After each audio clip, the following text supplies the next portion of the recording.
In the late spring of 1886, in a dusty corner of Atlanta, a man named John Stith Pemberton leaned over his pharmacy counter and did something that, if we're being absolutely precise, he shouldn't have been doing without gloves, goggles, or a modern FDA-approved license.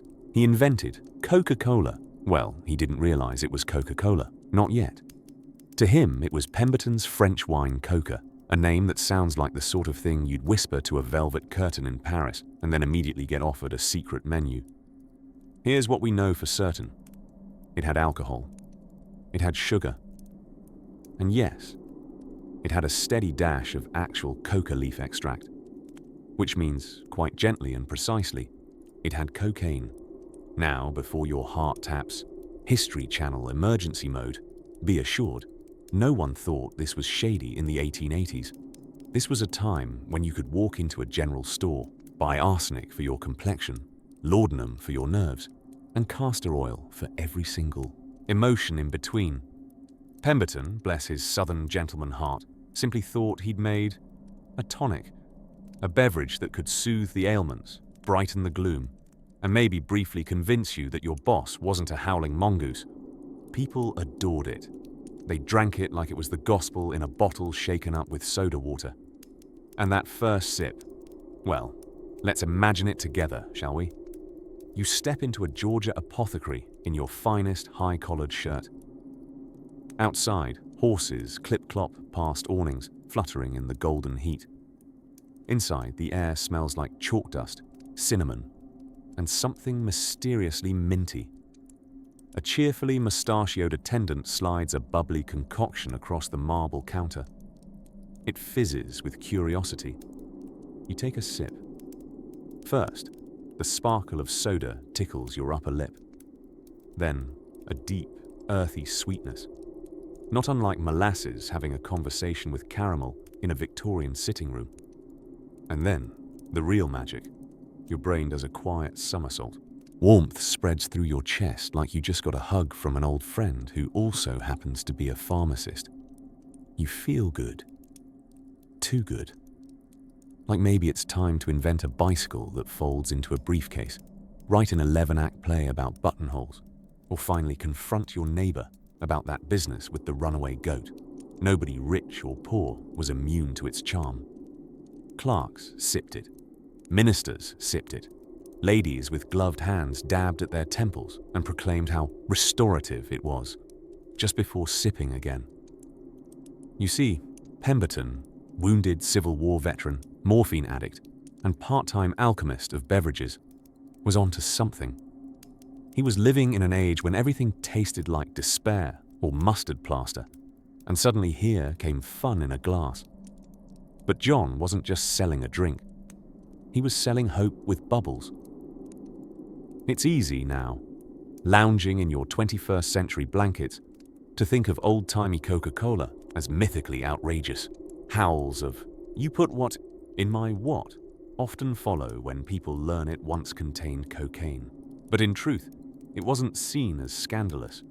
It was a time when cocaine was legal, fashionable, and often administered with a spoon and a shrug in polite company. Sigmund Freud once praised its ability to give a man more vitality and strength. Bless his caffeine-starved heart.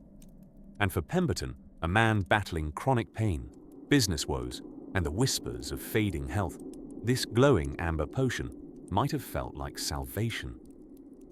He began selling it in small quantities, an ounce of syrup to be mixed with soda water for 5 cents a glass. Soda fountains, those magical grown-up lemonade stands of the Gilded Age, served the concoction with the same reverence a modern barista reserves for your oat milk foam hartswell. Eventually, the alcohol would be dropped from the recipe when Atlanta introduced temperance laws. Pemberton, always a chemist before he was a marketer, said fine. Bit by bit, the formula shifted, but the coca leaves remained. Just think. There you are in 1887, perched on a spinning soda fountain stool, sipping this mysterious fizz, and not realizing you're astride the edge of a century-defining juggernaut. And all you wanted was a treat on a hot day. It's strange and perfect, in a way, that Pemberton never saw his drink conquer the earth. He sold off the rights to it shortly before he passed, unaware his afternoon pick-me-up would one day bankroll international polar bear commercials and Coke-themed holiday villages. But for now, just imagine that first glass sliding your way on a sleepy spring afternoon. The syrup gleams, the bubbles rise, and the world, for a moment, stands still, in fizzy delight. If these stories help you drift off, please subscribe to the channel. It would mean the world to me. And before you fully fade into dreamland, I would love to know where you're listening from and what time it is there. Now close your eyes, because the story, like the carbonation, is just beginning to climb. Atlanta, Georgia, 1886. The air thick with magnolia perfume and horse manure, a town teetering between genteel southern charm and the smell of progress. It was into this unusual bouquet that a man named John Stith Pemberton stepped, mustache carefully waxed, top hat defying gravity, and waistcoat harboring at least one questionable herbal tincture. Pemberton was, in simple terms, a wounded Civil War veteran with a knack for chemistry and a troubling fondness for morphine. Now, to be clear, he wasn't the first gent in the South to start mixing syrups, powders, and hope in a glass bottle, but he may very well have been the most enthusiastic. After surviving saber wounds at the Battle of Columbus, John came home victorious, but limping, and in significant need of what he called relief. Rather than trust any old tonic hustler with a moustache twirl and a wagon full of lies, John decided to be the tonic hustler himself. He had a small laboratory tucked between a tailor's shop and something ambiguously advertised as ladies' dry goods and secrets. And here, with the precision of a pharmacist and the abandon of a man who's experimented with his own supply, he created something revolutionary. Pemberton's French wine Coca, a name that rolls off the tongue like an overconfident theatre major. Let's pause here to unpack that name, because every syllable carries meaning. First, the French wine part. John had been inspired by Vin Mariani, a popular European tonic made by infusing Bordeaux wine with coca leaves. Yes, those coca leaves, the ones that had a little secret ingredient called cocaine. But this was before anyone truly understood its, let's call it, euphoric tendencies. Doctors, poets, and apparently people named Mariani were all drinking coca wine and composing spiritually questionable sonnets. Pemberton, in his infinite curiosity, and perhaps with a bit of post-war bravery, added his own twist. Along with the coca, he threw in the cola nut, a bitter little seed from Africa that contained caffeine and tasted worse than it sounds.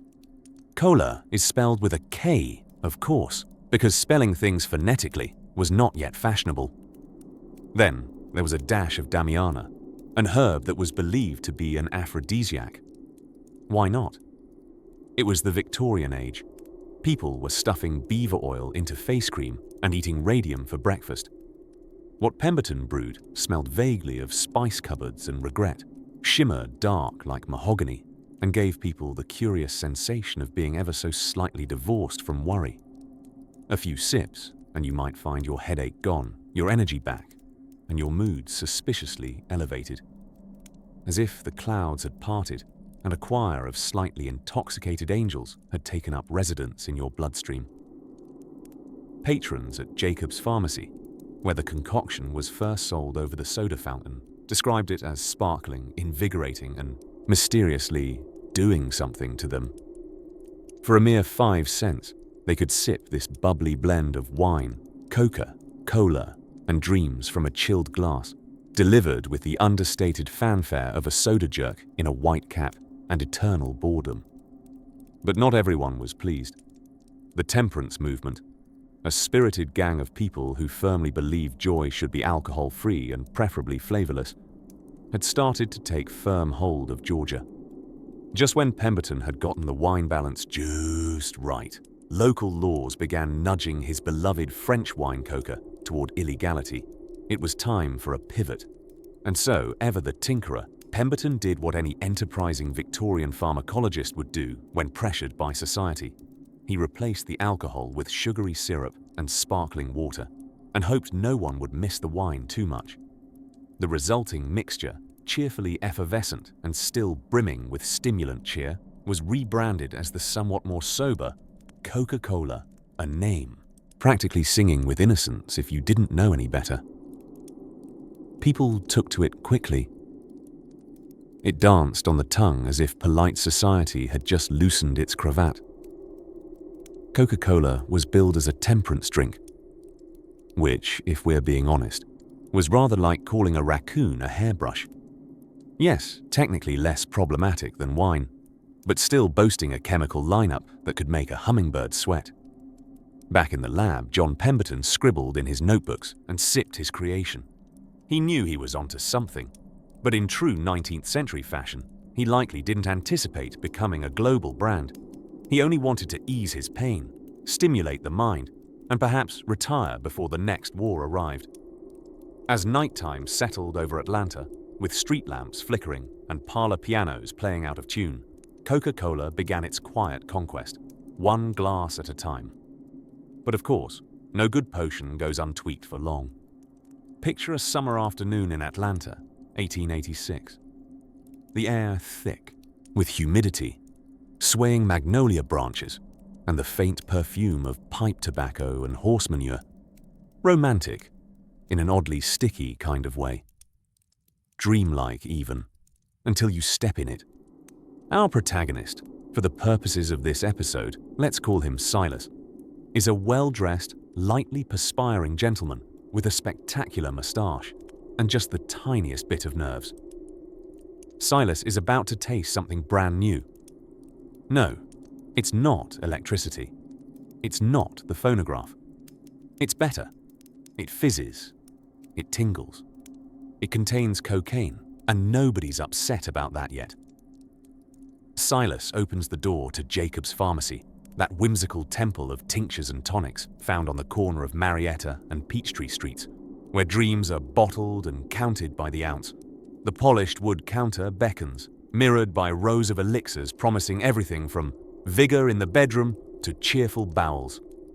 Behind it all stands the soda jerk, not an insult but rather a profession requiring equal parts, bicep, strength, and charisma. Silas approaches. "Something for the nerves," he says, which everyone in the 19th century says when they want a legal pick-me-up. The soda fountain man, wearing a white coat and what appears to be unwavering optimism, nods knowingly, like he's about to serve up the elixir of life itself. And truly, he is. Out comes a chilled glass, etched with frosty designs like a crystal window on a winter morning. Into it, he pours a spiced caramel elixir brewed just days before by a former Confederate colonel and morphine aficionado named John Stith Pemberton, a man who seemed to believe, quite reasonably for his time, that mixing caffeine and cocaine with fizzy water was both charming and medicinal. Silas lifts the glass. The bubbles race to escape like they forgot their pocket watches. He sips. It is electric. Not literally, though given the era's fondness for electroshock cures, that wouldn't have been out of place. No, this was a spiritual sing-tingling. A sort of zippity-bop-wow that started from the tongue and galloped upwards to the mind like a finely dressed horse on roller skates. Sweet, spicy, oddly invigorating. The blend of cola nut caffeine, coca leaf alkaloids, mystery ingredients, and actual syrup he sinks into his bloodstream. Within minutes, Silas's posture straighter, his eyes brighter, and his mustache ever so twirlier. "Good day," he remarks to a stranger exiting with a tincture for languid knees. "Better already," the stranger replies, possibly floating. In this peculiar chapter of American history, tonics like Pemberton's Coca-Cola weren't sold as soft drinks. They were sold as hope in liquid form. Hope for the tired, hope for the timid, hope for anyone whose blood circulation was described as melancholic. And for Atlanta, recovering from a war barely 2 decades gone, Coca-Cola promised more than just liveliness. it promised progress. You didn't have to wield a saber to feel powerful anymore. Now you could sip it with your pinky raised. Back then, pharmacies functioned almost like modern-day cafes and social clubs. You wouldn't just stop in for medicine, you'd chat with the pharmacist, get your daily gossip, and perhaps catch up on local debates like whether corsets cause hysteria or how many egg yolks is too many in mayonnaise. And central to the experience was the soda fountain itself, a machine that combined miraculous carbonation with unapologetic showmanship. Now, let us whisper a moment of awe for that carbonation, because fizzy water, in 1886, was still considered positively exotic. Soda water didn't come from plastic bottles or vending machines. It came from elaborate brass machinery with winding pipes and hissing valves, like something out of Jules Verne's sketchbook. Watching it mix with syrup was part science and part theatre. So when Silas lifted his second glass, no judgments. This was the Victorian equivalent of espresso, a shot. He felt not only more awake, but perhaps more alive. The world felt brighter, the wallpaper more floral, the ceiling fan slightly faster. It wasn't exactly intoxication. It was sharper, more immediate, like thoughts flipping into colour. Of course, nobody suspected that inside this fizzy cheerfulness was a healthy, well, arguably unhealthy, dose of cocaine.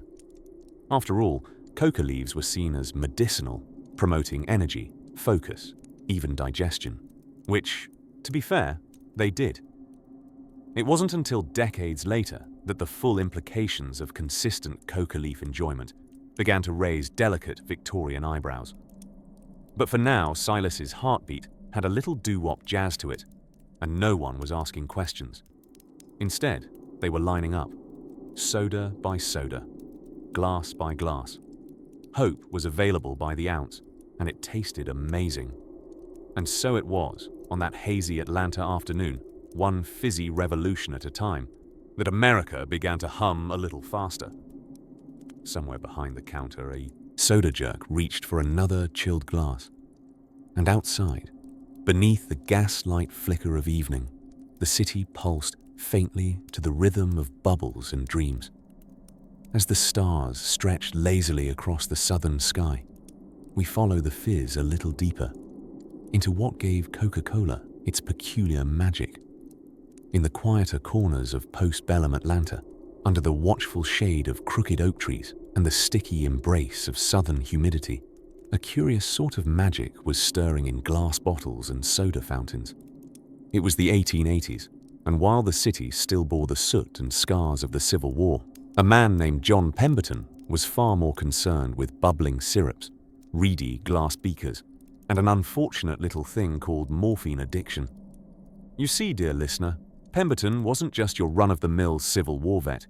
He was a pharmacist, the kind who wore spectacles more romantically than medically, and believed that surely science could invent a drink more dignified than lukewarm laudanum or a questionable snort of whiskey. After being slashed across the torso during the Battle of Columbus, ouch, and prescribed morphine for the pain, Pemberton developed the rather fashionable, yet career-limiting problem of reliance on narcotics. Thus began a fizzy crusade to create a safer high, a dignified, temperance-approved alternative to whiskey with just enough zing to keep you from napping forever on your porch swing. His potion had to be invigorating, curative, and, this was key, legal. Enter coca leaf extract. Now, coca leaves, as you may gently recall, were the darling of the century. People couldn't get enough of them, or more precisely, they couldn't get enough of cocaine, which the leaves generously provided. European aristocrats chewed on coca-laced lozenges with all the nonchalance of a modern blueberry muffin. Thomas Edison proudly endorsed coca wine. Pope Leo XIII happily carried a flask of it and even awarded one of the products a Vatican gold medal, forever making future popes wildly jealous. So Pemberton did what any local chemist would do in a land still rumor-heavy with ghosts and fireflies. He boiled the coca leaves into a syrup, not too strong, just a whisper of the Andes, a flirty little jolt of snow-dusted clarity, and mixed it with African cola nuts loaded with caffeine and colonial guilt. Thus, French wine Coca was born, wearing the name like a monocle and a mustache. Now, mind you, French wine Coca was absolutely not Coca-Cola. Not yet, anyway. The original drink was closer to a wellness potion, disguised as a glass of sinfully herbal wine. Think less soda and more Victorian snake charm. It was sold openly in pharmacies and prescribed for everything from headaches to exhaustion to, rather poetically, melancholia. The kind of melancholia that whispered, maybe you should stop renting a room above a saloon and listening to the violin man weep every Tuesday. Now, can you imagine what it might have felt like to drink that brew back then? The first sip would have tasted like sticky licorice met a cinnamon stick in the back alley of a jungle grove. The effect? Rather like someone opened all the windows of your soul at once. Your spine would straighten, your headaches would tiptoe out the back door, and you'd swear, absolutely swear, that you suddenly had 8 more productive hours tucked inside your internal pocket watch. Women reported feeling more cheerful doing housework. Men said they could ride twice as far on horseback without swearing at the reins. Children were, thankfully, not given this drink, which is possibly the only reason any of them grew up. But then there was Atlanta. In 1885, the city, in an unexpected twist of morality, announced a temperance law banning the sale of alcohol, even in the name of medicinal enlightenment. Pemberton, ever crafty and already too deep into his sugar syrup abyss, removed the wine and tweaked his tonic into a non-alcoholic version. Enter the prototype of Coca-Cola, still laced with a friendly touch of cocaine, just enough to keep your optimism running laps around the barn. The potion morphed from elixir to refreshment. The modern soda fountain became the cathedral of self-administered euphoria. No prescriptions needed, just a nickel, or as it was often known, a coin-shaped key to instant productivity. People flocked, not just to stave off headaches, but to feel elevated. Not quite drunk, not quite jittery. Somewhere between Pope-blessed and entrepreneur-ready. And there it was, slowly fizzing across the counter in thick-bottomed glasses with fluted rims. The drink that would ignite an empire, still sparkling with cola from cola nuts, and with just enough coca to keep everyone wondering why they suddenly wanted to reorganize their spice racks. But what happened when Pemberton, the concoctor of caffeinated dreams, took one sip too many of his own? Ish creation. Let's stroll softly into that chapter of the story, where business ambition begins to brew as dangerously as the Coca-Cola syrup itself. It was during the high summer of 1886, under the gaze of humming gas lamps and the oppressive kindness of southern humidity, that people began stepping off Atlanta's cracked cobblestone streets into Thompson's drugstore, not to buy medicine, but to try what the clerk was calling an intellectual beverage with nerve tonic properties. And yes, those were the actual words. Intellectual beverage. Because what better way to encourage sips from a mysterious brown welt of syrup and sparkle than by appealing to one's brain and neuroses in equal measure? Behind the marble soda fountain, a man dressed in a stiff white apron mixed syrup with carbonated water using movements that felt part butler, part potion maker. Sip by sip, customers soon found themselves hovering somewhere between a polite giggle and whatever polite hallucination might flutter your monocle mid-afternoon. People were charmed. People were talkative. People were, how do we say it, more awake than seemed entirely natural for someone sitting next to the cough drops. You see, Coca-Cola's original formula wasn't just a sugary sweet of flavor. It had a little sparkle, a little secret. And by secret, of course, we mean cocaine. Now, don't get excited. Or, well, actually, that's exactly what happened. To be precise, the beverage contained a small amount of cocaine derived from the coca leaf, just enough to give the consumer what might be described as a tickle to the prefrontal cortex and an alarming fondness for posterity. But it wasn't scandalous then. Not at all. At the time, cocaine was sold in lozenges, in tonics, even in toothpaste. It was the pep in your daily step, long before the modern coffee addiction was coined. So what did it feel like to drink those early Coca-Colas? Imagine this. You're wearing stiff wool since summer shirts hadn't yet been invented. You're melting slightly around the collar, but find refuge perched on a tall wooden stool, cool marble countertop beneath your elbows. You take a sip. The syrup is rich, spicy, cinnamon-kissed, and citrus-burdened, cut by the bite of carbonated water. It doesn't taste like today's Coke does. It's more herbal, more mysterious. There's something curious underneath, something electric. Then, like the gentle lifting of opera curtains, the world becomes a bit crisper. The man next to you discussing municipal bylaws suddenly seems incredibly fascinating. You discover you have an opinion, many opinions, about urban sewage planning. You find that your tongue has become an extrovert. You're no longer just sitting at the soda fountain. You are part of the soda fountain. Strangely, you don't need another cup of coffee that day. Would you call it a high? Not necessarily. More of a highly detailed sense of being. Colors aren't brighter, but attention is. Worries shrink to the size of dancing ants. You feel, you might even say this out loud, you feel rather dashing. Of course, this became a bit of a trend. Clerks, college boys, exhausted school teachers, traveling salesmen, anyone with itchy nerves and a spare nickel made their pilgrimage to the fountains. It caught on with such speed that within just a few years, Coca-Cola was offered in hundreds of soda fountains across the South, then the North, then across the country. A beverage with a whisper of Peruvian mischief in every frothy glass. All this, courtesy of Dr. John Stith Pemberton, a man not particularly known for future-proof decisions. One of life's lovable ironies is that while Coca-Cola would go on to become one of the most recognized brands in the history of fizzy liquids, Pemberton himself sold off his stake in the company for a pittance before he passed away.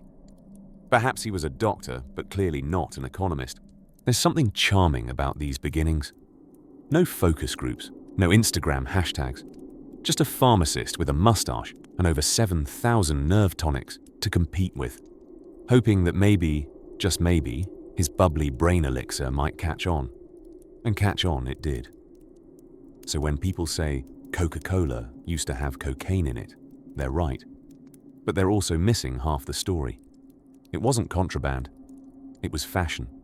A confidence-inspiring, eyebrow-raising, soda fountain sensation. Of course, you might be wondering, what happened next? How did the drink go from brain-tingling narcotonic to the familiar sweetness inside your refrigerator door? Well, put your feet up and allow your eyes to gently close if they like.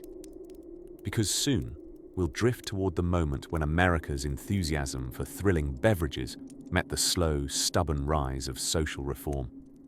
And what a tale that will brew. It's hard to imagine now, sipping Coca-Cola on a shaded veranda, perhaps in one of those stiff-collared picnic suits that made any breeze feel like good fortune, and having that peculiar, sparkling sensation begin to warm your chest. It wasn't just the carbonation. No. In the 1890s, Coca-Cola had a little extra motivation. At the time, nobody really blinked at the ingredient labeled fluid extract of coca. That's right, your midday pick-me-up wasn't just a catchy jingle in the making. It was a fizzy infusion of coca leaves, and yes, those coca leaves were the very same ones used to isolate cocaine. Although the doses were modest, by 1890s standards anyway, they were significant enough to give one's spirits an unquestionable lift. Now before we picture hordes of Victorian women dancing giddily through the corset aisle, let's ground this in context. In the late 19th century, cocaine wasn't seen as dangerous. Not yet. Doctors prescribed it liberally, a cure for toothaches, melancholia, exhaustion, and perhaps the occasional bout of unbearable poetry. It was even included in wines. Vin Mariani, a popular French tonic of the time, married Bordeaux with coca leaf like it was hosting a rather spirited garden party. When John Pemberton brewed up what would become Coca-Cola in 1886, he was tinkering more from desperation than inspiration. A wounded Confederate veteran turned pharmacist with a weakness for morphine, a side effect of both war and medical norms of the era. Pemberton was seeking a cure for his own addiction. Enter Coca and the Cola Nut, a duo that whispered promises of energy and mild euphoria. He named his creation Coca-Cola, hand-lettering it in that now famous script, which still looks like a charming attempt at making sugar seem elegant. He claimed it cured headaches, fatigue, nervous afflictions, and even the apparently rampant ailment of being too boring at parties. Drinking Coca-Cola in those early days wasn't just a refreshment, it was a health tonic, a fashionable moral booster, one sip away from both clarity and conviviality. Pharmacists served it over the counter, dribbling the syrup into glasses, often adding carbonated water with a little showmanship, an early form of soda-based theatre. Patrons didn't chug, they sipped. They leaned on marble counters, top hats tipped, gossiping about politics and the price of pigs, all while their neurons performed a polite jazz solo in the background. Women, too, embraced the beverage, which was no small thing. Victorian propriety discouraged many vices. Thankfully, a cool glass of cola wasn't yet filed under perilous temptations.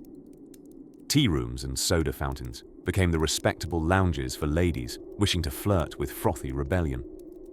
It was discreet, even dainty, to sip on a glass of something that made your grin slightly wider than usual. The company marketed Coke with breezy charm, calling it delicious and refreshing, which at the time must have felt like underselling it a bit. Filled with unspoken optimism might have been more accurate. It's no wonder the drink gained fans faster than a fire hydrant on a summer day.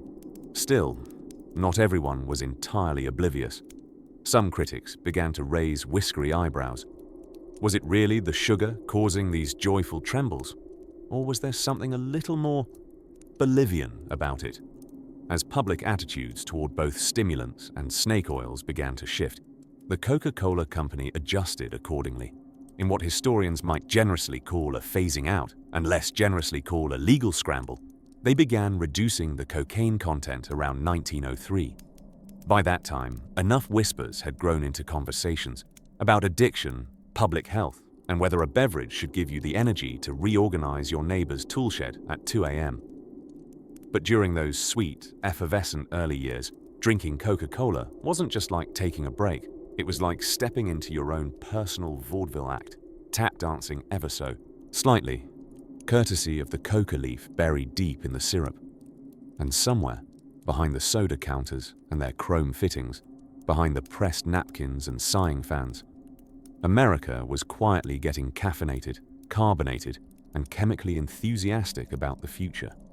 A future with soda in its veins and bubbles in its step.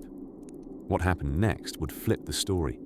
An armada of new regulations, changing recipes, and a curious beverage with a habit of reinventing itself every few decades, softly swirling, just beneath the fizz. Picture it. Atlanta, Georgia, summer of 1886. The kind of thick-as-molasses humidity that makes a hammock feel like a sweat lodge. In a city grieving the Confederacy and slowly reinventing itself with railroads, cotton, and stubborn optimism, a peculiar little pharmacy on the corner of Marietta and Peachtree Streets was about to accidentally bottle the future. Inside Jacob's Pharmacy, where the floors creaked with history and the soda fountain hissed like a caffeinated dragon, a curious clientele began drifting in for a taste of something brand new, a temperance drink, promising energy, euphoria, and, how shall we put this delicately, a rather pronounced sense of jubilation. That something was Coca-Cola, and it did not at that time shy away from the cola part, or the coca part. In fact, coca was quite literal, sourced from the coca leaf itself, the very plant used to make you-know-what. It wasn't hiding in a laboratory either. No, it was front and center on the menu chalkboard. No pseudo-science or fine print. Just Coca-Cola, 5 cents. So what did it feel like to drink it? Well, imagine the sensation of having your shyness temporarily erased, your charm turned up 2 notches, and your knees a little lighter than before. That's the effect early customers claimed, though not in so many words.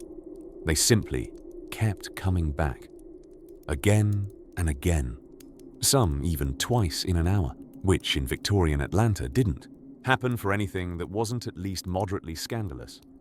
The drink itself was served cold, from a gleaming brass font manned by young soda jerks with expertly sculpted hair and bow ties so tight they could hear your heartbeat from across the counter. The glass would clink gently against the marble top, and you'd be handed a frosty cup of dark caramel-colored mystery. A little tangy, a little sweet, with a prickle of carbonation that tickled the nose, and a very subtle undertone of wakefulness. Like somebody had distilled the sensation of finding a $20 bill in your pocket into liquid form. The secret, a stimulating medley of coca leaf extract, African cola nut, hence Coca-Cola, sugar, caffeine, and a smidge of caramel color, plus a proprietary blend of spices slumbering in secrecy, so profound that even the janitor probably signed a confidentiality agreement. Several milligrams of cocaine were present in each 8-ounce glass. Not enough to make you see sounds, but just enough to make your Monday feel a bit more like a Friday afternoon at the fair. It was the 19th century answer to modern ennui. Housewives sipped it for vitality, tired merchants chugged it for pep, and students, yes, even in the 1880s, students were pulling all-nighters, relied on it for the inspiration to pen their 5-paragraph essays on Cicero.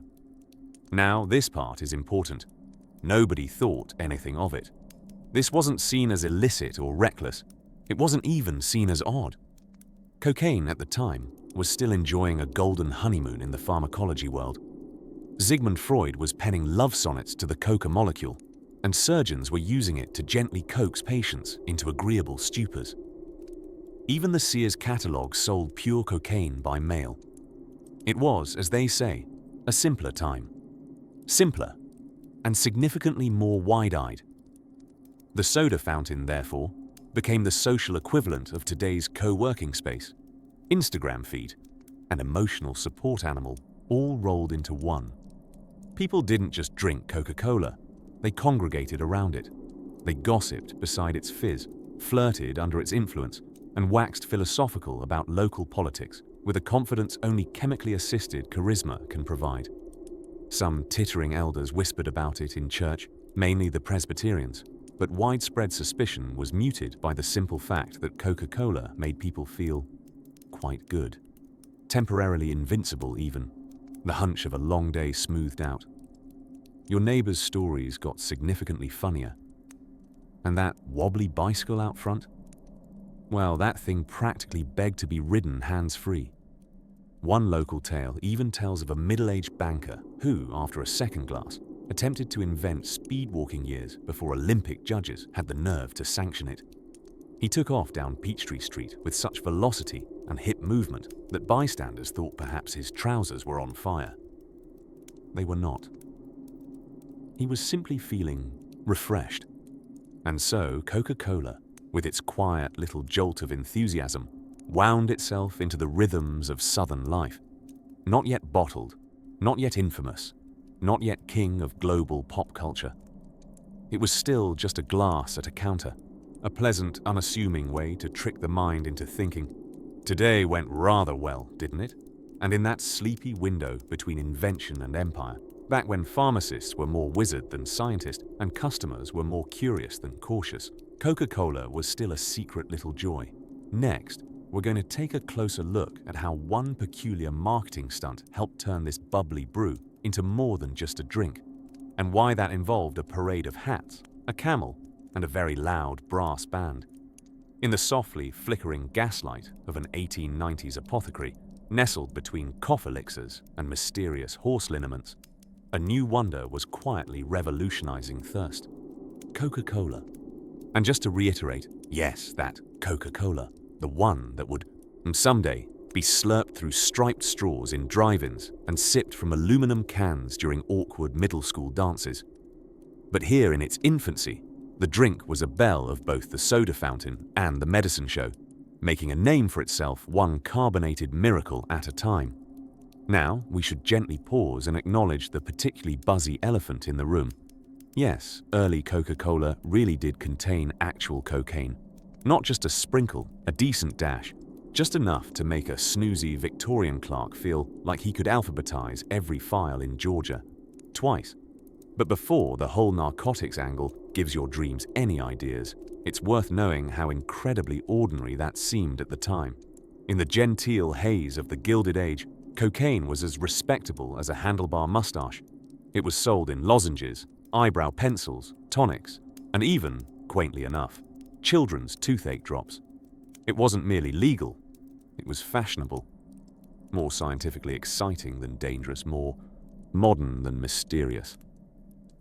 So when pharmacist John Pemberton brewed up his fizzy brainchild in a brass kettle, swirling coca leaf extract into a syrupy potion with cola nut caffeine and aromatic oils, he wasn't kicking off an edgy rebellion.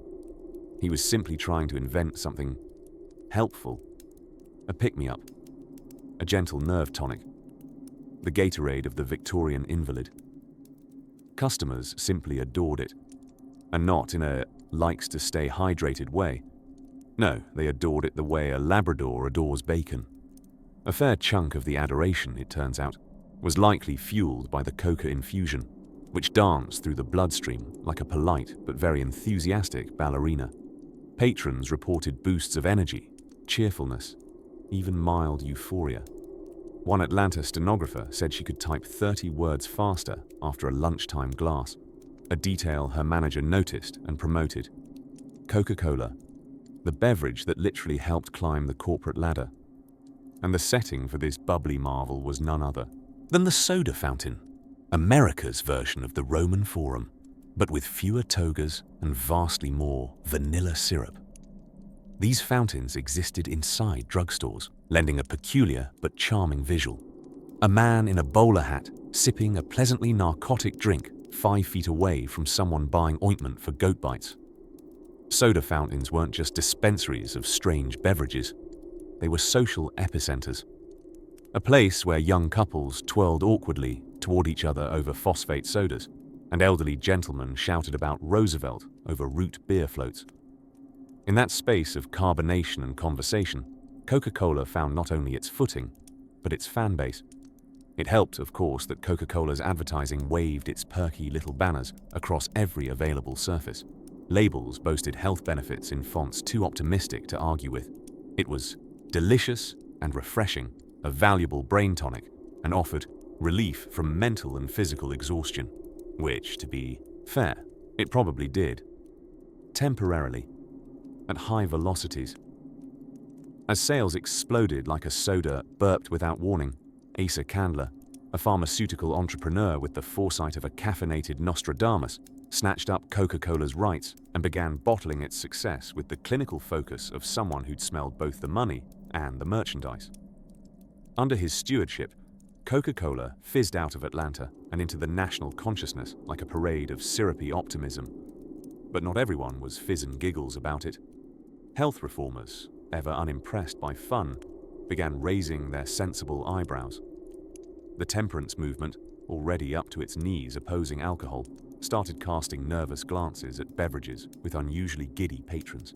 And journalists, sniffing through America's syrupy secrets, started sniffing through Coca-Cola's ingredient list and asking difficult questions like, exactly how much cocaine is in this again? A question that, until then, had prompted responses like, don't worry, it's invigorating. The scrutiny slowly prodded Coca-Cola toward a gentler recipe, though the process wasn't exactly swift. It was more like turning a steamship with a teaspoon. Early modifications aimed to reduce the amount of coca leaf alkaloids while preserving the ever-precious flavor. Because, you see, even a mildly narcotic beverage still had to taste good. This was, after all, the South. And if it wasn't delicious, no one was drinking it. Cocaine or no. As the 20th century tiptoed closer, Coca-Cola's recipe would be tweaked, trimmed and tamed.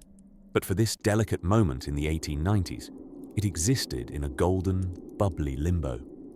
Not quite medicine, not yet a soft drink. Something in between.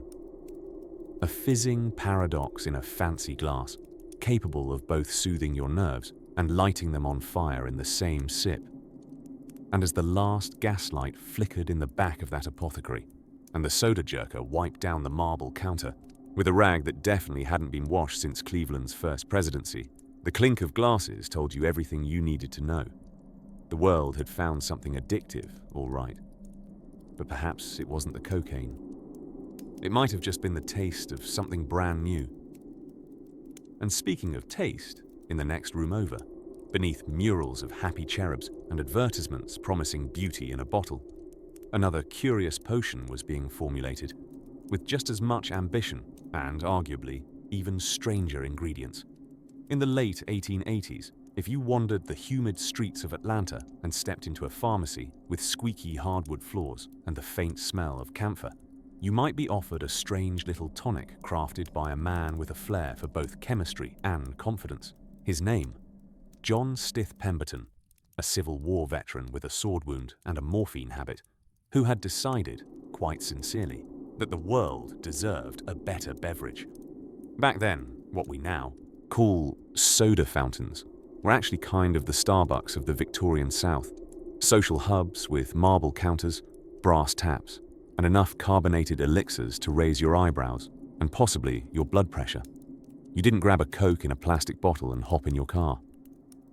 No, you perched delicately on a stool, perhaps twirling your parasol or adjusting your pocket watch, while the local soda jerk, who was neither rude nor electrical, poured you a bubbling draught from a thick glass spout. This is where Coca-Cola made its entrance. 1 drop, then 2, of sticky brown syrup into a tall glass. Add chilled carbonated water, a hiss so satisfying it could calm a Presbyterian. Stir with theatrical flair. Slide across the counter with a wink. And there you have it, the late 19th century's version of happiness in a cup. Except, the happiness came from more than just bubbles and sugar. The original formula, as proudly boasted by Pemberton himself, included fluid, extract of coca leaf, which, yes, dear sleeper, meant it contained actual cocaine. Now, before images of hedonistic soda drinkers flood your mind, let's remember that at the time, cocaine wasn't illegal. In fact, it was regarded as something of a miracle compound. Doctors prescribed it for everything from fatigue to melancholia, to the dreaded condition of general ennui, a Victorian favorite affliction. You were more likely to find cocaine in a respectable medicine cabinet than in the shadows of any alleyway. The amount found in a glass of early Coca-Cola was potent enough to give a light lift, an almost feathered feeling behind the eyes. Not a thunderclap of stimulation, no. More like a sense of clarity sneaking up behind you with a top hat and a gentle cough, asking if now would be a good time to solve all your problems at once. And to top it off, caffeine from cola nuts was added to the potion. Because why not? Nothing says refreshment like 2 stimulants having a polite handshake inside your bloodstream. But here's the thing. People didn't just drink Coca-Cola. They believed in it. Local clergymen declared it a moral alternative to alcohol. Tired factory workers praised its ability to keep them upright through long hours of repetitive motion. Even genteel ladies in stiff corsets consumed it daintily, murmuring that it helped with nervous energy, which was polite code for, "I screamed at a houseplant this morning, but now I feel stunning." Pemberton, to be honest, hadn't anticipated this cult following. He was a chemist, not a businessman, but others saw the opportunity. Asa Candler, a cunning and insomnia-prone druggist, came along and took the concoction from dusty pharmacy backshelves to the front of America's collective consciousness, branding it not just as a beverage, but as an experience, a lifestyle, a solution in a glass, preferably with ice. While today's Coca-Cola lands on your tongue like memory and marketing, combined with all the cocaine and nearly all the medicinal swagger removed, those early glasses were more than refreshment. They were, in many ways, hope delivered effervescently, a fizzing promise that no matter how wild the world felt, a few sips could quiet the storm within. And if you felt a touch elevated after drinking it, well, Who wouldn't want a moment of floating quietly above their earthly troubles, lightly caffeinated and chemically encouraged? Sleep on that thought. We now drift quietly toward the whispers behind the brand, when secrets, syrup, and southern charm curved into capitalism, and Coca-Cola discovered that sometimes the best way to sell a miracle is to tell no one what's in it. Sooner or later, the secret must fizz over. By the turn of the century, Coca-Cola had grown from a modest soda fountain curiosity to a bubbling national trend, somewhere between a health tonic and something suspiciously addictive. It was the sort of drink that made customers smile a little too widely and return to the counter with what pharmacists privately referred to as energetic urgency.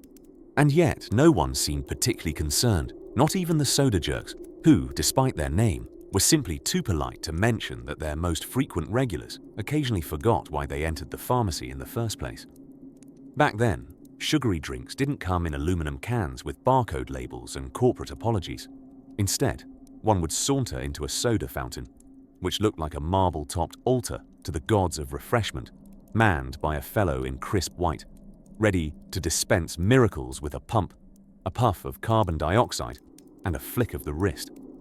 If you entered an Atlanta pharmacy in the early 1900s and asked for a Coca-Cola, the experience was somewhat sacred. There was a bit of theater involved, the glugging of the syrup, the hiss of soda water, the stir, the flourish of serving the drink in a curvaceous glass that looked vaguely as if it had just taken inspiration from Victorian wallpaper and corsetry. The first sip told you this was no ordinary draught. It was sweet, oh yes, but with a complexity, a mysterious herbal sharpness that danced like a shadow behind the sugary veil. There was a warmth beneath it too, subtly spicy, the sort of flavor profile dreams get stuck in. And then came the feeling. Now, imagine you're a young man in a stiff collar and pocket watch, or perhaps a well-heeled lady with a reasonable number of petticoats, sipping this elixir on a drowsy southern afternoon. You blink. A thought you hadn't quite finished earlier suddenly becomes the most interesting thing in the world. Your heart might be beating just a bit more cheerfully. Perhaps, just perhaps, your worries about the snooze-worthy poetry reading that evening begin to seem rather delightful. Your headache? Gone.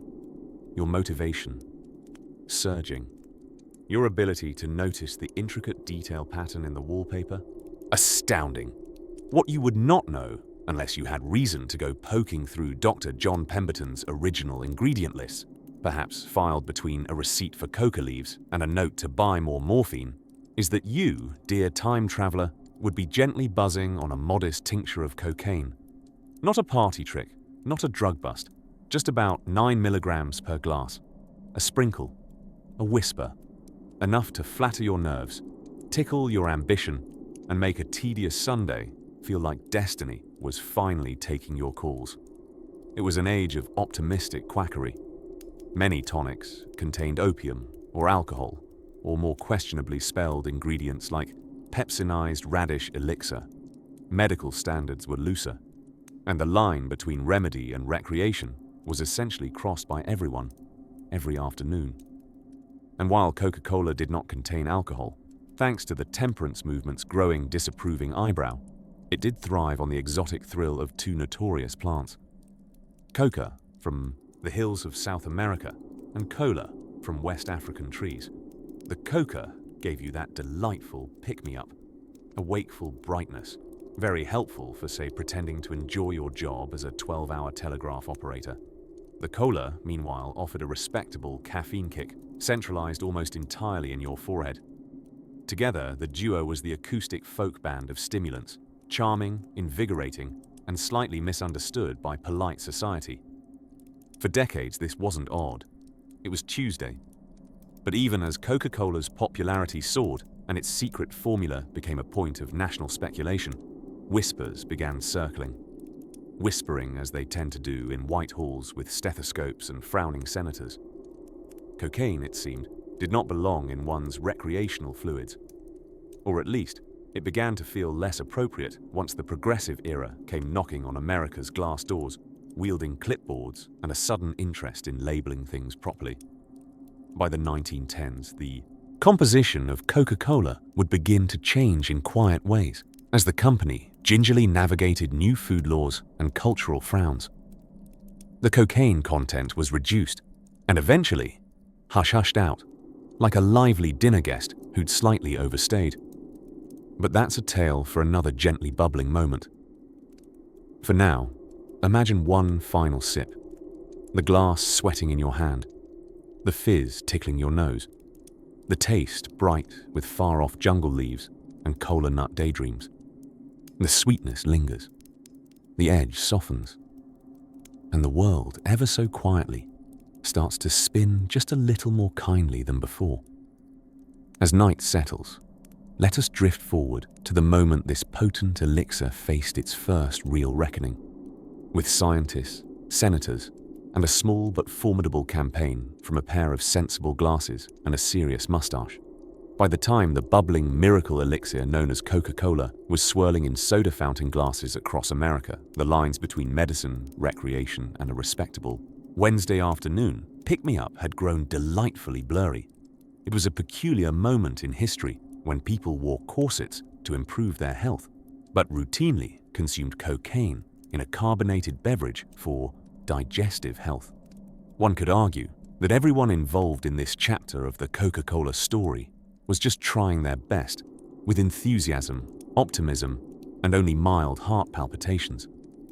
Let's picture yourself in the 1890s, stepping out in your best hat and boots, the sun catching the brass signage of the local apothecary/soda parlor. You mosey inside, perhaps with the faintest of headaches, or maybe simply because it's a Tuesday. There, behind the marble counter, the soda jerk, a job title that sounds a bit rude but was very respectable at the time, greets you with a flourish of syrup bottles and seltzer handles.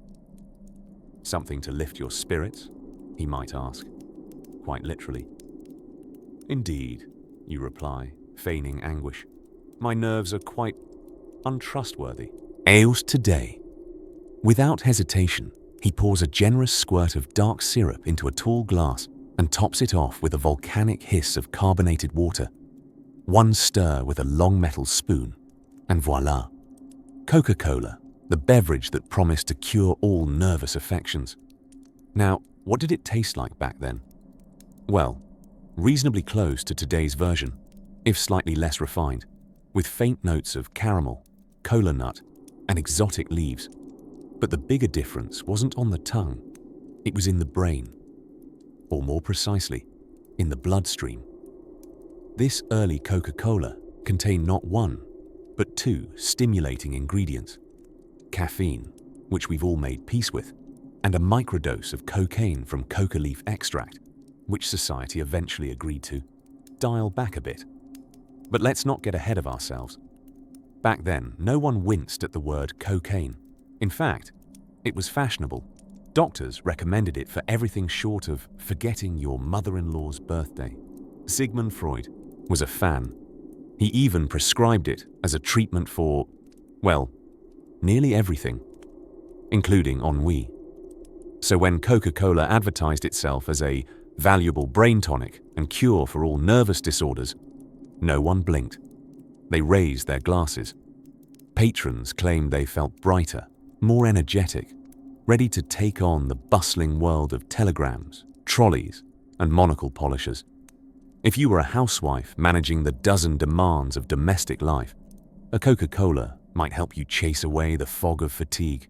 If you were a clerk, frozen in existential terror beneath a flickering gas lamp, one fizzy gulp could lend you the illusion of clarity. Some even described a mild euphoria after their soda, a fizzy optimism, like a mental balloon gently inflating. An afternoon slump could be transformed into a late-night poem, a moonlit walk, or the sudden urge to buy a unicycle. Contrary to legend, there wasn't enough actual cocaine in Coca-Cola to send someone on a jazz-fueled bender through turn of the century Atlanta. The amounts were modest, and most historians agree that the pleasant buzz one felt was likely a combination of ingredients, including a generous helping of sugar and the pure glee of drinking something cold sweet, and entirely guilt-free. Back when the definitions of health were quite optional. Still, it wasn't just about the potion. It was the performance. The tall glass clinking with ice, the sound of bubbles whispering secrets to the rim, the soda jerk's practiced flair, the heady aroma of cola nut and secret spices. Drinking Coca-Cola in those days felt special, like you were participating in an early ritual of modern indulgence. It was medicinal ceremony meets happy hour. As for limits, there were few. You could easily drink 3 or 4 glasses a day, provided your corset allowed room for expansion. Some people swore by starting the morning with one. Others treated it as a nightcap. Coca-Cola was proffered to children, the elderly, guests, strangers. Even your pastor might accept one, provided the bubbles were strong and the syrup undiluted. It was a golden hour in beverage history, before labels needed to list ingredients and before the government took an inconvenient interest. To drink Coca-Cola in the 1890s was, in a small way, to be an adventurer on bubbling seas of blissful ignorance. Eventually, of course, questions would be asked, eyebrows would be raised. Reformers with clipboards and unreasonably strong opinions about public health would begin to poke around. But that's another effervescent turn in our tale, one best explored next time we drift deeper into the world of fizzy formulas and the curious chemistry of change. A warm breeze drifted down Peachtree Street, rattling the frilly awning of a soda fountain that looked like it had been decorated by someone who considered lace a personality trait. Inside, a gentleman in a bowler hat leaned on one elbow at the marble counter, swirling what appeared to be a perfectly innocent glass of Coca-Cola with all the focus of a man trying very hard not to float off into a daydream. It was June of 1903, and drinking a Coke still meant dancing delicately on the line between caffeinated bliss and a tiny, socially acceptable whisper of something more vivacious. You see, while the cocaine content in Coca-Cola had been steadily decreasing thanks to mounting pressure, this was a liminal moment, like finding a twinkling little magic hour between one era and the next, when the drink was neither quite what it had been, nor yet what it would become. The drinker at the counter, Mr. Bernard Hetherington Smythe, or just Bert to those who dared speak casually, was 3 sips into his glass and feeling distinctly more charming than 5 minutes prior. He hadn't realized it, but tiny amounts of coca leaf essence, minus most of the actual cocaine by now, were still swirling romance into his bloodstream. Not enough to topple empires, but certainly enough to make the soda jerk's freckles look like constellations. And oh, the soda jerks of that era. They wore neat, starched aprons and wielded long metal spoons with the theatrical flair of a fencing champion. This wasn't just pouring syrup and seltzer, it was a performance art, like ballet, but set to the sound of fizz. Coca-Cola, even in its less narcotic form, was still the social glue of a scattered, buzzing America, one glass at a time. It was a quiet revolution smuggled in on ice, passed across marble counters from Charleston to Chicago. And while the company line insisted there was nothing pharmacologically thrilling going on in these glasses anymore, well, let's just say that feelings have never been easy to quantify, and this particular feeling was best summed up as pleasantly vertical.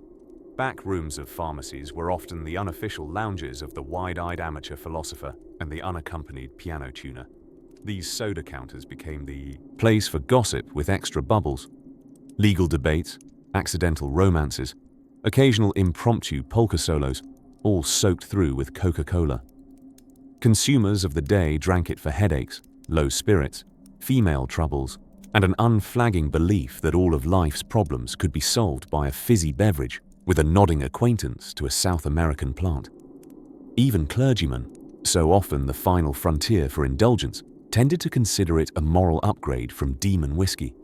Ministerial types would tuck their bow ties into their vests and order their Coca-Cola with solemnity, sipping without so much as a smile, then privately composing sermons with a surprising number of exclamation marks. But back to our Bert. Here he sat, 4th sip in, composing a poem in his head about the gentle curvature of the straw. His pencil moustache twitched with inspiration. Somewhere behind him, a tinny phonograph crooned a Sousa march, as if to anchor the whole room in something undeniably American. He had no way of knowing that this was the tail end of something peculiar. By the end of the year, Coca-Cola would become chemically innocent, stripped of even the ghost of cocaine.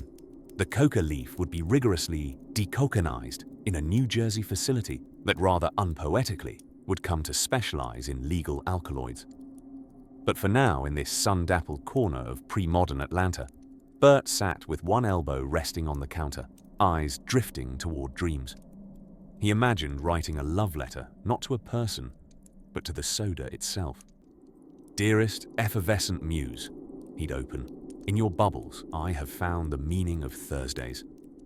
Outside, a horse clopped past, pulling a delivery cart, its driver fanning himself with a hat.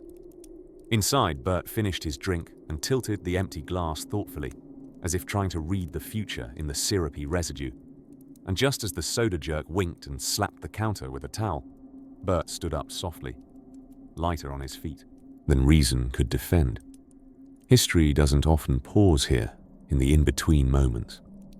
But sometimes, nestled between the last fizz of a controversial formula and the first sigh of a new era, you find a man in a bowler tipped ever so slightly to the left, preparing, for reasons known only to himself, to walk due north until he reached someone worth sharing the story with.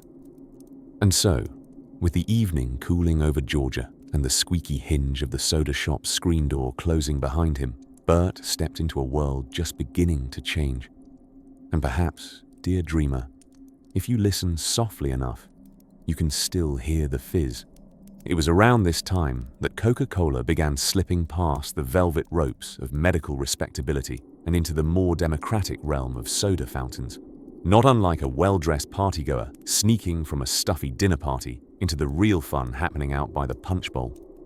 By the 1890s, soda parlors were the apex of social hydration. Ornate marble, counters, vast mahogany cabinets stacked with syrups in gleaming glass bottles, and a man behind the counter in a spotless white jacket who looked like he could administer either a phosphate or first aid. And into this fizzy theater, Coca-Cola marched, equal parts medicine, mystery, and marketing triumph, thrilling the curious and slightly dehydrated public across the American South. Now the man orchestrating this theatrical rollout was a fellow by the name of Asa Candler, a name that feels like it should come with a monocle and a four-piece suit, and in some photos, it nearly did. Candler wasn't the inventor of Coca-Cola. That honor went to John Pemberton, the poor fellow who'd already sold off the formula by now, like someone pawning their magical harp for bus money. No, Candler was the businessman with the marketing instincts of a fox and the moral sensibilities of Sunday school. Candler reimagined Coca-Cola not as a medicinal tonic, but as something better, suited to glass tumblers and porch conversations, which was quite a feat, considering the recipe still contained cocaine. Yes, it bore as much stimulant punch as an over-caffeinated marching band, but Candler managed to convince folks it was also family-friendly, the kind of drink you might enjoy with a slice of pie, maybe while glancing discreetly at your neighbor's hat. He did away with the drugstore image and started calling it a refreshing beverage, which is 19th century businessman for, "Don't ask me what's in it, just trust me, you'll feel perkier." Advertising campaigns called it the ideal brain tonic and the beverage for intellectuals, which is possibly the only time those two phrases have appeared in the same sentence as a cola. One particularly clever move involved distributing thousands of free drink coupons to curious citizens, the world's first sippable marketing scheme.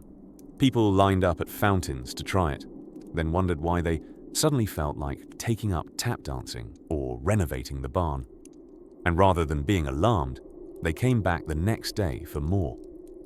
Candler also began selling Coca-Cola syrup to soda fountains across the land, with instructions to mix it at a precise ratio of syrup to carbonated water.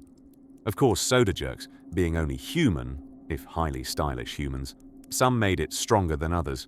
A few spoonfuls too many, and, well, let's just say you might have had a conversation with your own reflection that went uncomfortably well. But with all this success came a slight public unease. Not everyone was charmed by a beverage whose after effect made you finish your daily chores in 27 minutes and knit a scarf for a turtle. Whispers about the ingredients began to bubble up, not unlike the drink itself. And while doctors weren't exactly fretting just yet, many still endorsed brandy for fainting and mercury for syphilis, a new cultural wind was beginning to sniff the air and wonder if maybe there was something ever so slightly too exciting about this so-called refreshment. Still, Coca-Cola was swiftly becoming America's signature sound. The clink of ice, the hiss of carbonation, the euphoric murmur. Why, yes, I do feel brilliant. Candler, ever the strategist, began investing in cleanliness, uniform branding, and the notion that Coca-Cola was a uniting national pleasure. Kind of like baseball, only fizzier and consumed upright. By the closing years of the century, the drink was no longer just sold at counters. It was being bottled, clumsily at first, and by independent bottlers who sometimes got the recipe a little off. Some bottles were weak. Some could have powered a steamboat, but all of them bore that now famous label, which was rapidly becoming a revered sigil to the sugar-thirsty. As the demand grew, so did scrutiny. The United States was beginning to wake up to the odd concept of food and drug regulation, a development many 1980s medicine men would view with all the warmth of a bear being asked politely to leave someone's picnic. But for now, Coca-Cola danced merrily between medicine and merriment, gently fizzing away in 1,000 tumblers, a cooling comfort in the southern sun, and a not-so-secret jolt to post-lunch productivity. The whispers of reform were just beginning. Glass bottles were multiplying, and the recipe, that murky, mysterious potion, was starting to become a hot topic of interest. Not that Coca-Cola was worried. After all, nobody really read ingredient labels back then. At least, not yet. In the spring of 1901, under a soft canopy of magnolia blossoms and streetcar bell chimes, Atlanta was becoming a little more caffeinated and, depending on who's telling the story, a little more enthusiastic about everything from catfishing to cross-stitching. Coca-Cola had become a staple of polite parlor visits and barbershop gossip, not unlike a neighborhood whisper wrapped in e-bubbles and the faint scent of fresh shoe polish. Now, despite the company's steadfast silence on the subject today, there's a warm truth gently tucked into the fizz of early Coca-Cola. It was not merely a refreshment. It was a pick-me-up, a real one. And not just from the caffeine, although there was plenty of that. It was the other ingredient, you know, the one you're quietly tiptoeing around in your mind, the one with all the flapping newspaper headlines and Victorian eyebrows raised so high they floated above top hats. Yes, that one. Coca. Specifically, coca leaf extract, not in quantities that would throw someone into a dramatic opera of bad decisions. Let's not slander the pharmacists of the Gilded Age, but enough to make your Aunt Ethel suddenly much more interested in cleaning the attic, baking 3 pies, and organizing a church bazaar before sunset, and all without smudging her gloves. Let's ease ourselves into the parlor where this curious chemico-social cocktail really met its audience. Picture it, a humid Georgia afternoon, cicadas arguing in the trees like little wind-up preachers, the clink of a glass bottle against ice, and a mustachioed gentleman named Harold who insists this is absolutely the best remedy for general fatigue and vague worries. Vague worries, of course, being the 1901 diagnosis for anything from existential dread to misplacing your favorite monocle. When patrons stepped into the apothecary and ordered a Coca-Cola, they weren't just looking for refreshment. They were indulging in a social prescription, a moment of clarity in a decade full of telegrams, corsets, electric chandeliers, and the dawning dread that the horse might soon be replaced by something that belched steam and made a lot of unnecessarily confident noises. What did it feel like, you ask? Imagine the sensation of walking briskly after a long nap. Your limbs are awake. The air feels a shade crisper than it did a minute ago, and suddenly, that idea you had for a mechanical bread slicer doesn't sound half bad. Early drinkers described a mild euphoric buzz, something between a second cup of coffee and falling in love with a very polite librarian. Your heart didn't race, it waltzed. Taste buds tingled, eyes sparkled, and for some, so did their telegram responses. This period birthed not just devoted drinkers but Coca-Cola evangelists, people who would insist, sometimes on actual soapboxes, that the beverage cured melancholia, improved digestion, and softened the stubborn edge of marital disagreement. Whether this was the gentle power of suggestion or the tiny flicker of a coca-induced boost is delightfully hard to say now. But either way, sales rose, as did Harold's energy levels. He would later take up fencing at 44 and win a peach pie contest using a family recipe most historians agree he did not invent. The company, meanwhile, began noticing something odd happening. While it started as a niche nerve tonic, Coca-Cola was becoming a lifestyle. Glasses clinked in department store lunch counters. Baseball parks served it by the bucket. And soon, even respectable school teachers were recommending it to their sisters with a conspiratorial raise of an eyebrow. What one might call the 1901 equivalent of sharing your favorite skincare brand. Still, not everyone was enraptured. A slow, scolding murmur began creeping through certain corners of society. Some ministers preached against devilish concoctions, while a few very committed moral crusaders began collecting glass bottles as evidence of creeping depravity. Yes, even in the days before social media, people loved a good overreaction. But change was coming. The 20th century, as it tends to do, was stretching, cracking its knuckles, and preparing to tidy up the chaos of the fun but highly questionable choices of the Victorian age. Suggestions about cocaine, that discreet, sparkly little secret in the soda, were beginning to stir in seriousness. Back in the apothecary, though, Harold was still enjoying his glass. A little slower now. He'd noticed something in the latest paper. Murmurs of reform, of new regulations, government whispers, taking a keen interest in what went into the nation's beverages. He sipped and sighed. Well, he muttered to no one in particular, as long as they leave the fizz alone. He leaned back and watched the ceiling fan turn like a sleepy ballerina balancing on a biscuit tin. The bubbles rose, as bubbles do. Change was in the air. Not dramatic yet, but like the first note of a violin tuning for a new song, one that threatened to tinker with the recipe, quietly, determinedly. And oh, with so many forms to file, the spring of 1903 arrived on a breeze of corset creaks and horse hooves clopping over brick streets. Somewhere in Atlanta, a woman named Mildred was peeling oranges with exquisite precision, her mind not on fruit, but on a bubbling question that had seized the city like a polite southern stampede. Would they really remove the coca from Coca-Cola? Imagine, if you will, a world before caffeine warnings and sugar taxes. A world where tonic waters were served with a side of mild euphoria and medical advice was culled from mustached gentlemen who may or may not have been paid in syrup. That was the world in which Coca-Cola, then a slightly scandalous but widely admired brain tonic, was enjoying one last exuberant moment as its original form began to dissolve into legend.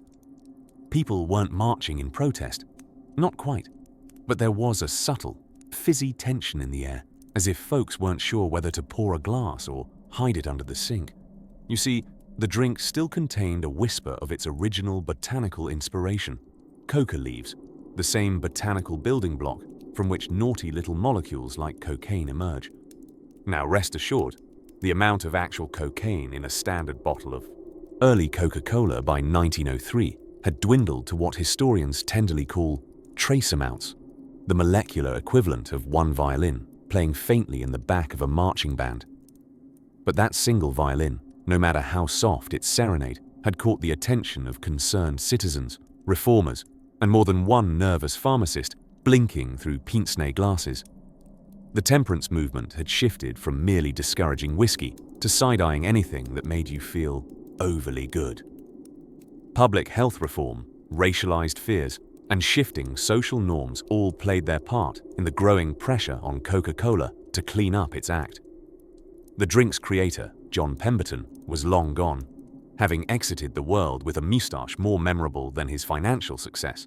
But the company's next steward, Asa Candler, had nerves made of syrup and an uncanny ability to predict the winds of moral panic. Candler had already removed alcohol from the original formula, replacing it with caramel coloring and increasingly clever advertising. But Coca, that ingredient loomed like the final curtain on an era, one stitched together from soda fountains, patent medicines, and the excellent idea that good health might just be found in something that tasted better than grief. Quiet conversations took place in boardrooms lit by flickering gaslight, the kind of rooms where the word faculties was used with grave sincerity, and waistcoats outnumbered women by 10 to 1. Chemists whispered over their beakers, attempting to decocconize coca leaves in a way that kept the aromatic bliss and ditched the psychoactive party. Eventually, a Swiss process was found, because if anybody could make a leaf harmless without removing its sense of sophistication, it was probably the Swiss. Thus began a new era for Coca-Cola, now technically free of cocaine, but still allowed to enjoy the apothecary perfume of its botanical past. Asa Candler never publicly waved a flag that read, "We have removed the thing that made the drink exciting in 1886. No, he preferred subtlety, a shift in formula here, a change in marketing there. By summer, the coca leaf had been denatured, stripped of its illicit luster, and yet the beverage still danced on tongues and tickled the brains of its admirers. Mildred, for one, barely noticed. She sipped her glass slowly, as if trying to identify what was missing. She thought perhaps they'd added more vanilla. Or maybe the fizz simply had a different mood today. Whatever it was, it still sang of afternoons spent in parlors with lazy fans spinning overhead. And so the nation adjusted, as it always does, with a faint shrug and a new advertising slogan. Coca-Cola lost its bite, but not its charm. And most people agreed. It still went beautifully with a rocking chair, a front porch, and absolutely no plans for the afternoon. Next, we tiptoe into the quiet chambers of early laboratory experiments and the delightful misadventures of 18 testing coca-free cola on the most unpredictable subjects, humanity itself. By the winter of 1903, the snow in Atlanta was more metaphorical than actual, settling like powdered sugar on top hats and lingering on the shoulders of coaches pulling up beside soda fountains. Something noticeable was happening to Coca-Cola, though few would have pointed it out mid-sip. The tang still curled sweetly on the tongue. The amber fizz still tickled the nose like a flirtatious breeze through a keyhole. But for some customers, something was missing. Well, not missing yet. More like being quietly escorted out the back door, like an elegantly dressed houseguest who'd slightly overstayed their welcome. Cocaine, you see, was starting to lose its social sparkle. For decades, the extract from the coca leaf had moved inconspicuously within tonics and elixirs of all kinds, praised for its invigorating effects. The world had offered it the kind of enthusiastic applause normally reserved for opera singers and unusually obedient circus animals. Even Pope Leo XIII, a man rarely crackling with worldly abandon, gave a papal endorsement to a Vin Mariani tonic, which was essentially Bordeaux wine steeped in coca leaves, a communion of vices, you might say. So when Coca-Cola first sauntered onto the scene in 1886, tipped forward by a pharmacist named John Pemberton, adding a gentle whisper of coca, was really quite on trend. It wasn't skulking through alleyways. It was strutting down Main Street in full sun, tipping its hat to curmudgeonly preachers and casting grins at swooning debutantes. But America is nothing if not prone to severe mood swings about its own inventions. With newspapers beginning to stir concern about the effects of cocaine, often rife with the sort of fact-like panic today's media might reserve for gluten, pressure mounted. Reports tied cocaine to any number of social ills, from heightened criminal activity to the sudden appearance of dance and marathons. Even if the connection was tenuous, Perception was reality, especially when the reality was being printed in all caps across 5 columns. As the public grew edgier, Asa Candler, the astute businessman who had acquired Coca-Cola from Pemberton's entangled finances, found himself at a crossroads. Candler was not a man to fight uphill battles in a 3-piece suit. Quietly, methodically, he began reducing the cocaine content in the drink. At first, the reductions were imperceptible, a little less kick, a slightly more subdued sparkle in the eyes of regular customers. Soda jerks, those cheerful, carbonated shamans, continued to do their fizzy dance behind the counters with barely a pause, pumping syrup, pulling levers, and cracking witticisms about local gossip and the weather's complete inability to make up its mind. But behind the scenes, something rather curious was underway. Chemists under Candler's directive were tinkering with the alchemy of the drink. They developed a decoction process that would still extract the flavor of the coca leaves while removing most of the narcotic effects.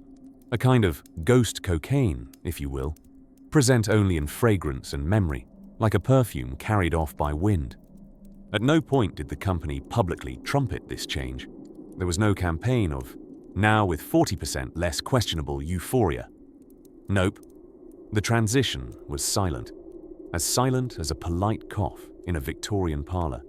And by 1929, when the beverage was finally completely and chemically free of any cocaine, the general population didn't seem to notice.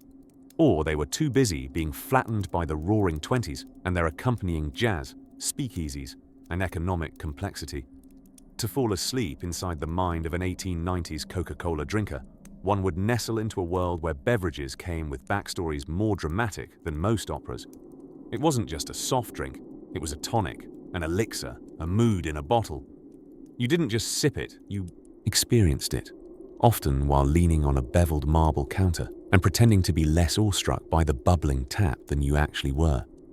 And yet, as the molecular fervor faded, a different kind of glow remained. Cola had become less about stimulation and more about sentiment. What it lost in kick, it gained in comfort. The sort of drink you take with a deep breath, a slow sigh, and a faint smile at the memory of wilder days. But just as one ingredient slipped away on tiptoe, another ingredient had already started stretching its sugary arms across the globe, quietly entwining itself into everything it touched, from soda to songs, from ballparks to marketing dreams. Ah yes, the rise of sugar, and soon we'll drift gently into that sweet, sweet story. In the early autumn of 1903, a peculiar kind of quiet fell over the Coca-Cola factories. It wasn't the silence of a machine breaking down, or of someone awkwardly admitting they'd accidentally tried to carbonate ink, instead of syrup again. No, it was the sort of hush that suggested something clandestine was afoot, like when your cat is sitting a little too politely next to the birdcage. You see, it was at this very moment that Coca-Cola, now comfortably settled on America's tongue, was starting to feel the warm, inquisitive breath of the federal government on the back of its carbonated neck. And not just because the government had begun, with Victorian prudishness, to frown at the idea of cocaine being routinely sloshed into afternoon refreshments like sugar syrup. The Coca-Cola Company, under the studiously mustachioed eye of Asa Candler, had been selling its invigorating tonic for nearly 2 decades by now, and customers still swore by it, said it made them more alert. Some claimed it helped them write better poetry. One man in Ohio reported that he'd been able to finish his taxes without crying. By 1903, though, the company had begun a quiet transition. And by quiet, we mean no press, release, no dramatic announcements. And if anyone asked, well, maybe the formula had changed a little, sure. But why dwell? Behind thick factory walls and even thicker mustaches, they began removing something rather central: the actual cocaine. To be fair, the amount of cocaine in Coca-Cola had never been enormous. It wasn't as if you took one sip and immediately decided to join a jazz band and rewire your entire house. Rather, it was subtle, like the sparkle of stars before dawn fades, just enough to make you think something magical had happened. It came from the coca leaf, that small yet historically dramatic plant from the Andes, revered by indigenous peoples for centuries and later heavily misunderstood by Europeans the moment they discovered it could be powdered onto everything. Back in those early days, Coca-Cola's syrup had been brewed with real coca leaves. Not the kind found in a hop-skip and pipe dramatic courtroom scene, but the actual leaves, still innocent and leafy, as nature intended. They were imported, steeped, and eventually filtered through a vaguely secretive process that removed most, but not all, of the cocaine alkaloid. The result was, well, a sparkly sense of alert happiness, served over ice. But by 1903, Asa Candler was thinking long-term. There were whispers, you see. Whispers that prohibition wasn't far away. That the same kinds of people who believed too much reading could ruin a child's eyesight were now suggesting too much nerve tonic might ruin absolutely everything else. Candler, ever the businessman, decided it was time to pull the plug before the plug pulled them. So the company turned to a quiet hero in all of this saga, a man named Maywood Chemical Works. Located in New Jersey, a state constantly underestimated for its historical alchemy, Maywood received legal permission to import coca leaves. They developed a clever way to take out the troublesome parts and send the good bits onto Coca-Cola while handing the rest over to pharmaceutical companies who were presumably doing very responsible things with it, like inventing Victorian nose sprays. From this point forward, Coca-Cola kept the coca flavoring, but not the cocaine, which meant that by the time the bottle clinked into a thirsty customer's hand in 1904, the effect was more subtle. The wind of sudden clarity faded. The poems got slightly more confusing. And accountants went back to crying during tax season. Did people notice? A bit. Some grumbled that the kick had vanished. Others claimed they felt less desire to write to their cousin at 3 a.m. about finally understanding geometry.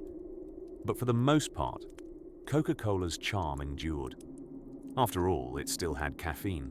And let's never underestimate the power of caffeine when paired with bubbles, nostalgia, and the gentle, manipulative force of advertising.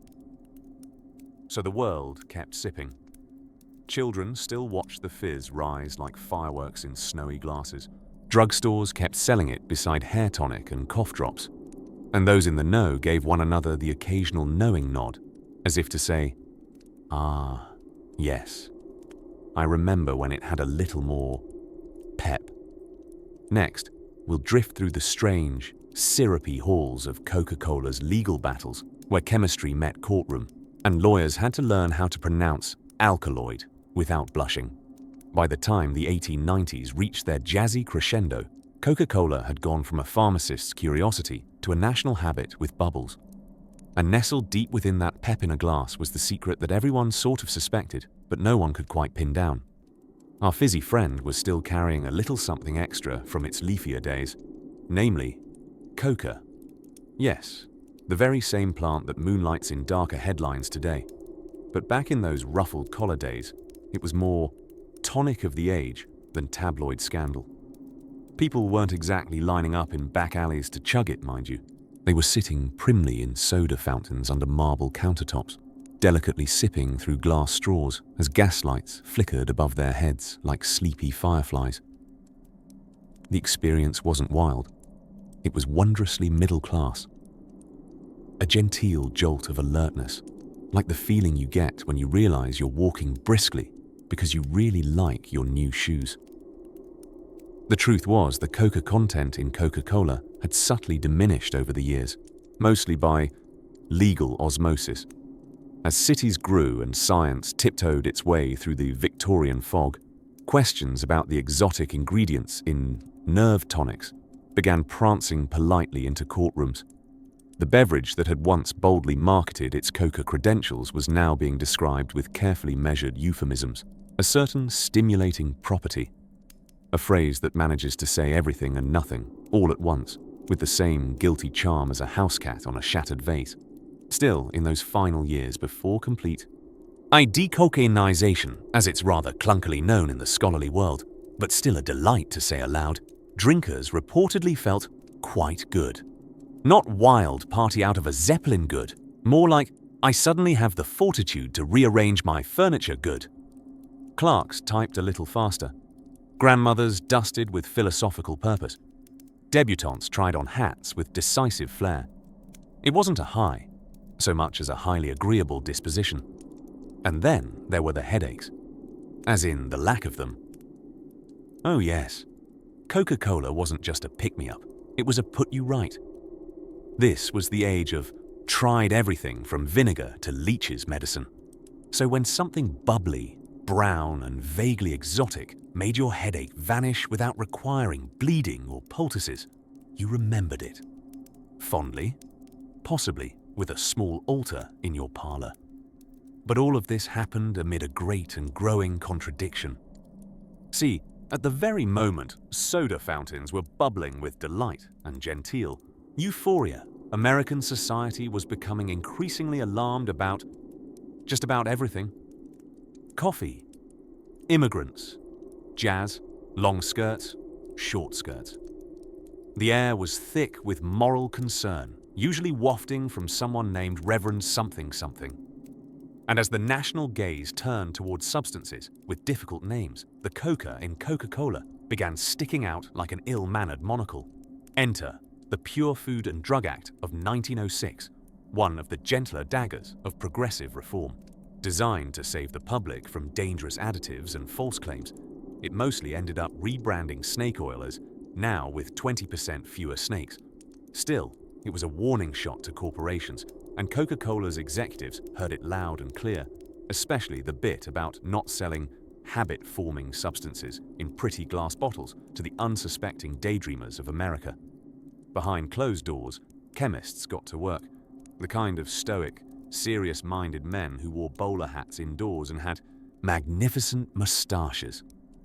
Their mission: remove the cringeworthy part of Coca without changing a single note of that unmistakable Coca-Cola hum. Picture a symphony orchestra replacing a rogue bagpiper, but with beakers instead of bassoons. And thus began the slow, quiet decaffeining, or perhaps more accurately, decocainifying, of America's beloved bubbly beverage. It wasn't done with any dramatic press release or national moment. No cork popped, no curtain lifted. The coca leaf was gradually, discreetly disinvited from the party it had once helped start. And yet, for those who tasted the last of the old formula, there remain faint stories. Urban legends whispered to barbers and tailors and told just once per generation. That old Coke, as it came to be called, had a sparkle that could teach a sunrise something about optimism, that it made you feel like the day truly belonged to you, like possibility itself was carbonated. What's most remarkable isn't the pharmacology, but the poetry people attached to those memories. Whether or not they felt the effects in full strength is less important than the way they remembered it, with a kind of soft glow, like gaslight through lace. And in the end, isn't that the truest testament to anything ever imbibed? Not what it did, but how it made us feel. Now, let's top off our glass and wander into the shady summer afternoons of another peculiar chapter in Coca-Cola's curious past. In the spring green hush of a parlor in 1899, somewhere between lace doilies and the unmistakable clink of soda fountain glasses being stacked for the day, there sat a gentleman whose moustache was as carefully waxed as his opinions on the best way to stir a phosphate. His name was Everett Barnaby Green, known locally as Everett the Enthused, due to his profound attachment to one beverage in particular. Everett, you see, had a daily ritual. At precisely 3:07 in the afternoon, he would stride with great ceremony into Chamberlain's Apothecary and Soda Emporium. There, as sunbeams melted across mahogany countertops and the soda jerk's bow tie gleamed with the polish of pride, Everett would request a glass of the genuine article. That, dear dreamer, was Coca-Cola in its original, non-decaffeinated, definitely not kit for children form. Though caffeine today might raise an eyebrow when lurking in a child's sippy cup, back then, Everett's drink of choice still had a whisper of something a bit more medicinal. Not that anyone stopped much to question it, any more than they paused to consider the wisdom of using mercury to treat syphilis or arsenic as a face powder. To Everett, the experience of drinking Coca-Cola in its unsnipped state was akin to being kissed by the future and slapped by the gods. The cola came cold, served in a fluted glass, bubbling like it knew secrets it wasn't legally allowed to keep. There was a fizz, yes, but also a hush, the silence of anticipation and the sound of dignity preparing to take the plunge. Everett would lift the glass with 2 fingers and a slight pinky flourish, not out of snobbery, but for balance, like a tightrope walker crossing a wire strung over a vat of lightly carbonated euphoria. He would sip, purse his lips, and nod reverently, as though the bubbles had whispered something enlightening about the state of mankind's soul. In truth, what he felt probably owed less to revelation than to a combination of sugar, coca leaf extract, caffeine, and an early-day sense of invincibility. Within approximately 7 minutes, Everett was usually outside helping several strangers cross the street while reconfiguring the design of his waistcoat to better accommodate future generations. The result, for him and many of his contemporaries, was not so much intoxication as invigoration. It was the kind of buzz that encouraged you to write letters to politicians you'd never met, take up the banjo for no clear or reason, and start whispering to plants, with the sincere belief they appreciated your literary critiques. It wasn't just Everett. Across America, in city soda fountains and dusty small-town general stores alike, men, women, and the occasional overconfident beagle found themselves whisked into a mild, mostly harmless whirlwind of effervescence and gentle delusions of grandeur. People became more conversational. Eyebrows lifted. Hats were tipped with unusual generosity. Some believed they were composing operas in their heads. One man in Topeka reportedly claimed to have achieved inner peace and completed his taxes simultaneously, though both statements were later disputed. What made it marvelous, though, wasn't just the drink itself. It was the ceremony of it all. The chime of the bell as the door swung open, the whoosh of soda gas being released, the slight zing on the tongue, the flirtation between pharmacy and fountain, where health and hedonism entertained each other under the same marble countertop. Even the advertisements joined in the dance. Posters promised exhilaration and restoration. It was almost spiritual, framed inside curly Victorian letterforms and surrounded by women lounging in hammocks. Everyone looked remarkably relaxed for people drinking a beverage originally devised to ease one's opium withdrawal. Of course, we know now that a touch of coca extract provided a very particular edge, but back then, it was part of the charm. The early Coca-Cola was not enough to send you flapping mad through the countryside, but just enough to make you believe you could rebuild the countryside more efficiently and possibly rename a few counties while you were at it. And so Everett sipped, smiled, and made bold proclamations to fellow patrons about America's bright and bubbly future. Somehow, sugar and secret ingredients had made optimism fashionable. For better or worse, he would say, a fountain drink could now be counted among life's many astonishments. As the sun tilted west and Everett tightened his cravat for the stroll home, others filed in, repeating the quiet ritual like a carbonated vespers. One flavor, 100 expectations, most of them fizzy and short-lived. And from that moment of slight euphoria drifting down Main Street, we turned softly toward the twilight of invention and a certain brewing storm about what, exactly, made a drink a tonic and whether it ought to be sold next to the cough syrup. By the time the 1890s had settled in like a cat atop a sun-warmed fence post, Coca-Cola had taken its place in the American psyche, not just as a drink, but as a sparkling talisman of modernity, progress, and mysterious cheerfulness. Its widespread appeal came wrapped in icy glasses and suggestive advertisements, promising vigor, mental clarity, and a kind of caffeine-fueled optimism that was practically patriotic. And sure, it still contained a sprinkle of cocaine, But no one seemed particularly fussed about that. Certainly not the genteel ladies sipping it between embroidery stitches, nor the mustachioed gentlemen enjoying their fifth glass before noon. At this point, Coca-Cola was growing up. No longer just the brainchild of a curious pharmacist, it had slipped into the hands of Asa Candler, a man whose marketing sense could sell salt to a sea captain. Candler didn't invent Coca-Cola, but he did something more important for business. He turned it into a brand.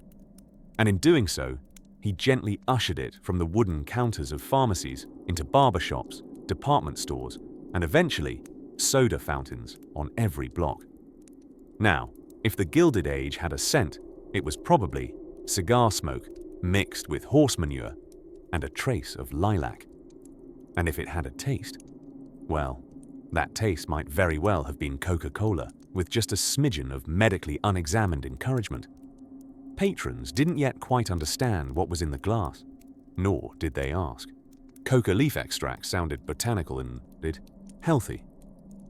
A tonic ingredient from the Andes? How refreshingly exotic. People were too busy feeling good to ask questions. Picture the social scene at a soda fountain in 1894. A marble counter gleaming beneath oil lamps. Young men sporting perfectly slicked hair and bow ties that looked like they belonged to future bank managers.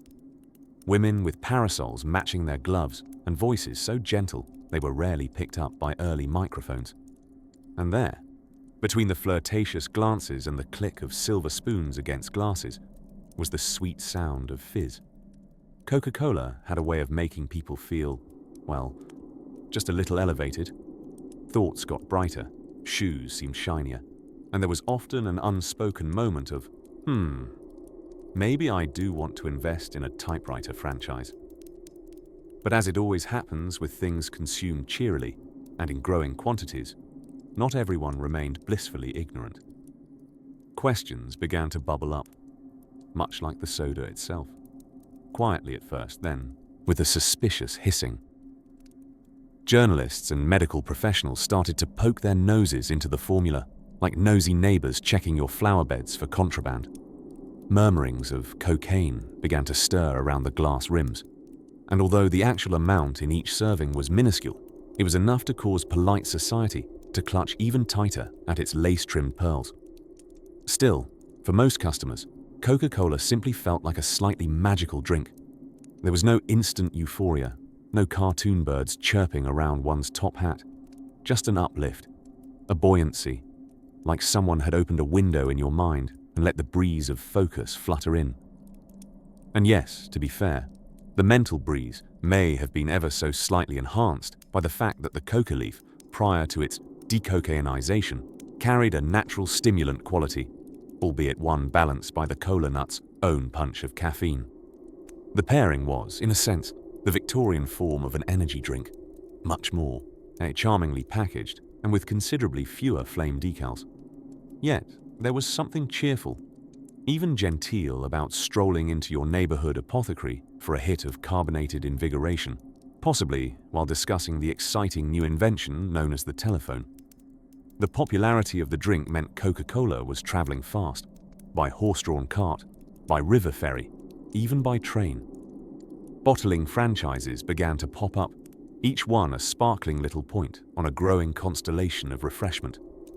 The drink you could once only get at a pharmacy in Atlanta was now being sipped beside bandstands in Ohio, and in general stores out west, where the dust was thicker than the caramel coloring in the bottle. Yet the very growth that drove Coca-Cola's success also marked the beginning of the end for its original stimulating formula. The larger the audience, the sharper the scrutiny. What had started as a minor probe into ingredients would soon turn into full public inquiry, and, eventually, a rather pivotal adjustment in the recipe. But that, of course, is a tale with its own fizz and sparkle, best uncapped, gently, next, with the next soft pour. As the golden sun nestled itself behind the soft hills of early 20th century America, there remained a quiet stir in the parlors and apothecaries of the South. In between the turning of gas lamps and the lull of evening piano music drifting through lace-curtained windows, certain citizens, otherwise quite ordinary in habit, would experience, well, let's call it a perkier kind of bedtime routine. Coca-Cola, by now the belle of soda fountains across bustling towns and dusty rail depots, was more than just a carbonated treat. It had become a cultural performance, a bubbly, medicinal elixir that fizzed with future promise, and a whisper of coca leaf extract. A zest for life served over crushed ice, and for those who imbibed late in the day, it was a recipe for ambitious midnight reorganizing of their sock drawers. True, by 1904, the original dramatic kick of cocaine had been dialed down quite significantly, replaced with a spent or decocanized coca leaf extract. Much like the faint ghost of perfume on a love letter, the coca was technically still present, but no longer writing sonnets on anyone's nervous system. And yet, for reasons best understood by early 20th century optimism, many Americans remained convinced that Coca-Cola could still make life brighter, perkier, and more efficiently alphabetical if you happened to be reorganizing your bookshelf at 3:17 a.m. One particularly charming group of enthusiasts included the shopkeepers of Northeast Georgia, known to take Coca-Cola socials very seriously. These weren't raucous affairs, unless you count Mrs. Wilkins cackling over backgammon, but they were genteel, carbonated get-togethers, wherein the women wore petticoats and the men had perfectly spherical mustaches, mysteriously glistening even in twilight. If you overheard a toast in one of these gatherings, it might go something like, "To moderate euphoria and mild digestive assistance." You see, much of Coca-Cola's staying power in its early years wasn't just chemical, it was psychological. Part habit, part belief, and part delightful marketing sorcery. The bottling expansion had begun, making it possible for folks from Savannah to Spokane to experience that crisp pop of brown glass on a hot afternoon. And oh, the bottles. Before the contour bottle's sultry debut in the 1910s, early Coca-Cola containers often looked like they belonged in a traveling apothecary, or perhaps like something you might send a message in if marooned charmingly on a small island. The labels were fragile, the fonts stylishly Victorian, and the contents hauntingly sweet, like sugar water that made promises to your pancreas it couldn't possibly keep. Meanwhile, behind the scenes, the company did its delicate dance with the US government. After all, as Coca-Cola's popularity soared, so too did the national anxiety about drugs, especially that one that tends to make people alphabetize their sock drawers. Federal pressure led to tweaks in the formula. Not unlike when you try to make grandma's bread pudding, but you're out of cinnamon and have to substitute moral panic. In Atlanta, at Coca-Cola HQ, the formulation became a state secret wrapped in a corporate riddle. Only a few people had access to the Merchandise 7X flavoring formula, and fewer still to the full blueprint of what exactly gave Coca-Cola its once-touted nerve tonic buzz. By now, many of the drink's most stimulating ingredients had been curtailed or eliminated, but the affectionate myths about them remained fully caffeinated. And speaking of caffeine, that little rascal had now taken center stage, as Coca was discreetly ushered off the main stage like an eccentric actor in vintage tights whose performance was deemed a little too memorable. The caffeine was thrust into the spotlight, powdered and proud. It didn't offer quite the same dramatic narrative or tropical mystique, but it did keep you sitting upright through an entire town meeting on municipal barn paint regulations. By the late 1910s, Coca-Cola was no longer a medicine, it was a movement. Advertisements no longer claimed it could resurrect your failing liver or gently replace your need for sleep, but rather promised refreshment mingled with American dreams. If you drank it, you were modern. If you didn't, well, perhaps you read books without pictures and looked suspiciously unthirsty. And so, as twilight fell over soda fountains and parlor chairs from Georgia to Nebraska, a quiet revolution fizzed into glasses, bottle caps snapped with hope, and a nation sipped its way into emotional clarity, or, at very least, a temporary sense of well-being with a hint of lemon oil. Of course, what came next for America's favorite drink involved a barbershop singer, a Supreme Court showdown, and a decaffeinated debate that nearly boiled over. But we'll stir that story gently next. If you were to step into an apothecary in 1901, the sort that smelled faintly of licorice and furniture polish, you might find yourself guided not by a pharmacist in a crisp coat, but a man named Silas in a waistcoat too snug for his ambition. He'd invite you, gently of course, to the marble-top soda fountain where miracles came carbonated. There, you might notice the regulars. Some sat upright, eyes wide with theological confidence, while others lounged like cats in sunbeams, sipping elixirs bespoke for both spleen and spirit. All of them, whether they knew it or not, were tethered by the same fizzy thread, Coca-Cola, which still had its original, shall we say, peppy ingredients. By this point, the nation had grown fond, perhaps overly fond, of what they tenderly called nerve tonics. Coca-Cola, with its cocaine leaf extract, still intact, was marketed less like a bubbly treat and more like a psychiatrist in a bottle. Exhausted, inert, uninspired. Why, you must need a glass of Coca-Cola, ads declared, making even a basic Tuesday feel like something worth recovering from. Let's be clear, though. This early Coca-Cola wouldn't have knocked you off your chair. The Coca content wasn't enough to launch you into orbit, more like a well-dressed nudge. A suggestion that perhaps the clouds weren't so grey, and your landlady's opinion might not bruise quite so much. It tickled your nerves the way a marching band might wake a sleeping town, confidently, and with just a bit too much brass. Then there was the cola part, the African cola nut, itself a stimulant, rich in caffeine and colonial ambiguity. Paired with coca extract, it created what chemists might call a double jeopardy of briskness, a drink that stirred not just your bloodstream, but your very outlook on Tuesdays. Imagine walking out of that soda fountain, bowler hat cocked, with a newfound desire to alphabetize your spice rack, or write a strongly worded poem about municipal taxes. That was the high.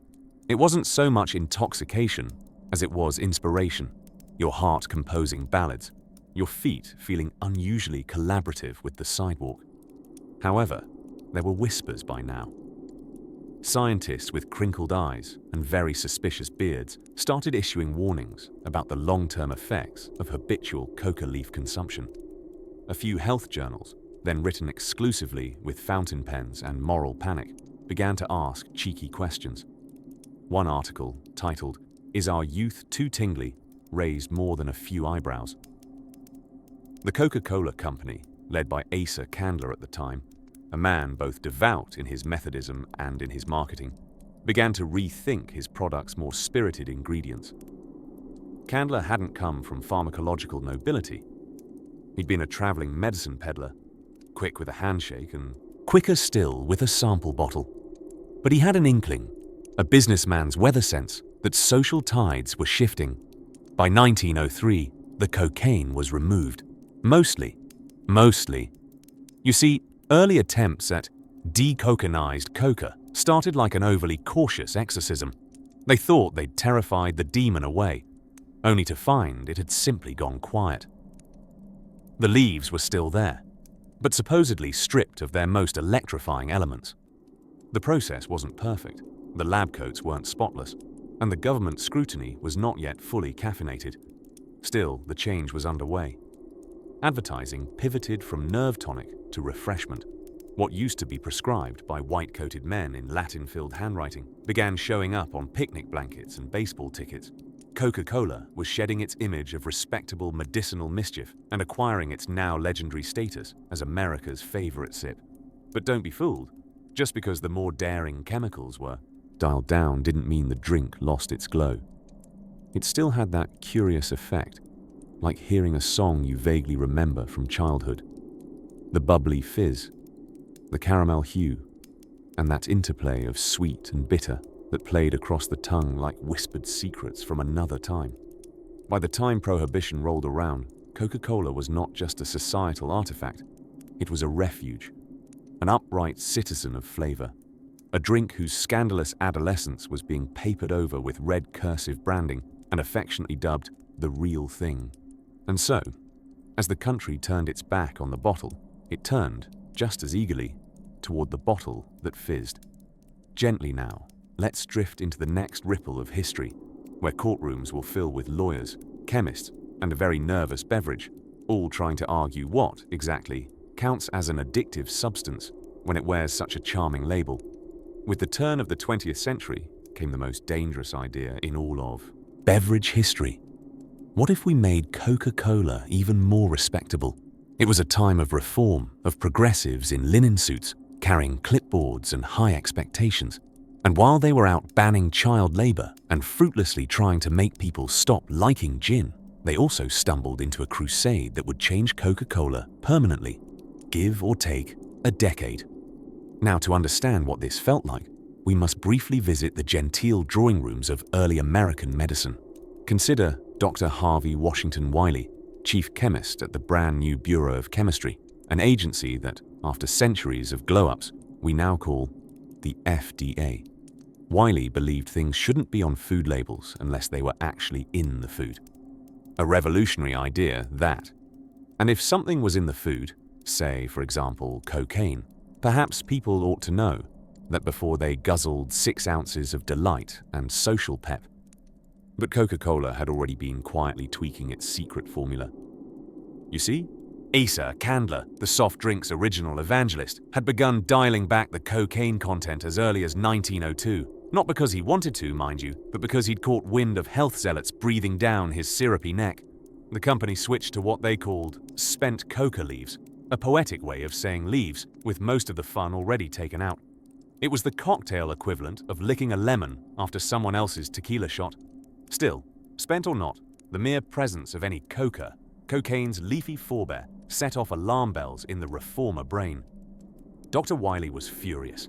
He thundered into 1906 with a head of steam and an appetite for regulation, helping push through the Pure Food and Drug Act.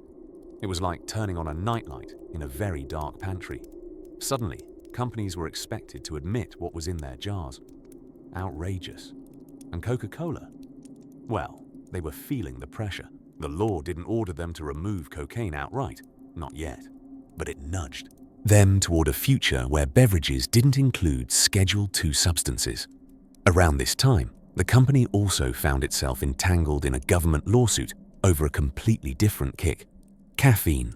The feds attempted to sue Coca-Cola for being an adulterated product due to the stimulating effects of caffeine added to the drink. Yes, you heard that right. After cocaine, caffeine became the next big scary molecule.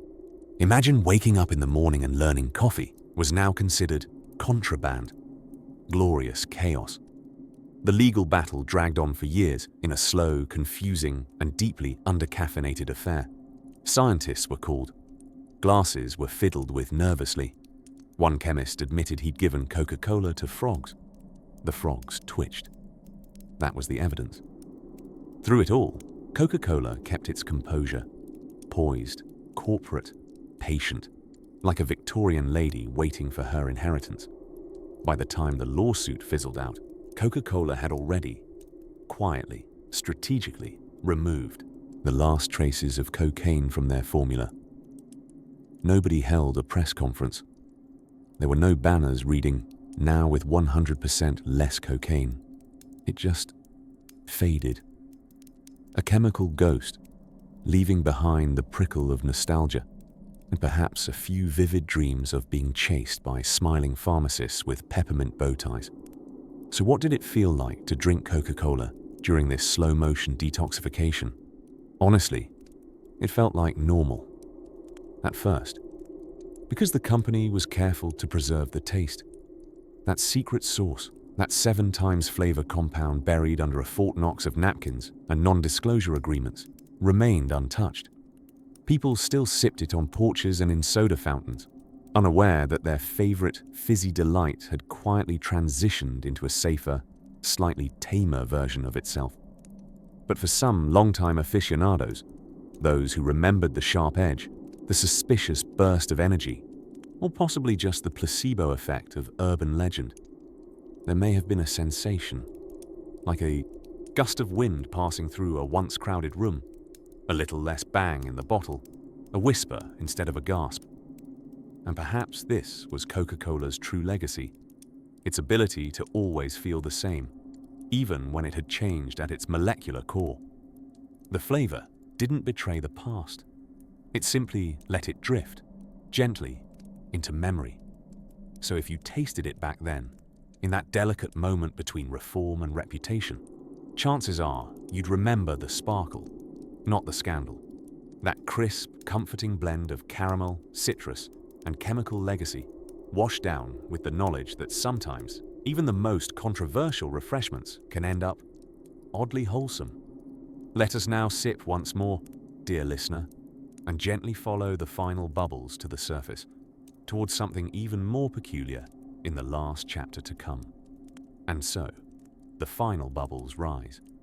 By the early 1900s, the fizz was shifting.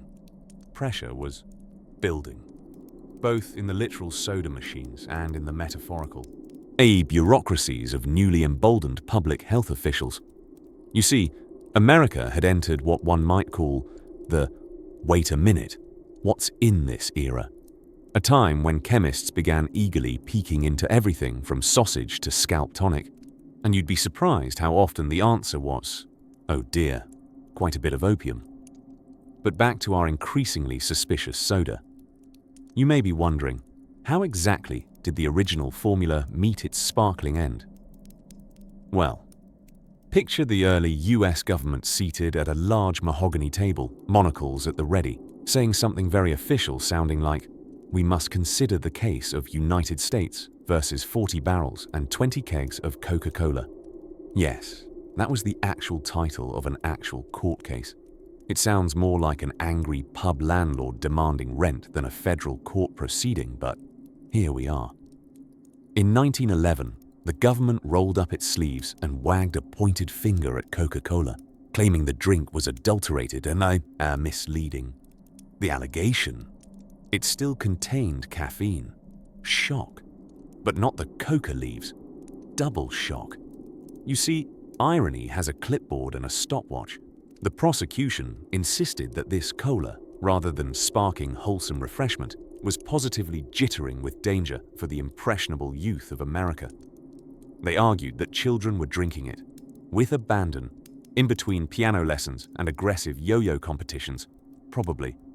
And even though cocaine had already been quietly removed just a few years earlier, some couldn't forget Coca-Cola's previous, personality. Of course, the trial didn't quite go the way the government hoped. The soft drink stood strong and fizzy in court, and the verdict went in favor of the 40 barrels and 20 kegs, which is not only the name of the legal case, but also the title of the greatest bluegrass band that never was. Still, public pressure bubbled on. Cynicism had started seeping into even the most innocent ice cream, floats, and the fascinating and very legal chemically extracted coca leaves still used in Coca-Cola were now drawing side eyes nationwide. Enter Stepan Company, our old friend with the DEA license and the unnervingly calm specialization in coca leaf decocainization. Yep, that's real. Even in the modern day, they're the only facility in the US allowed to legally import coca leaves en masse.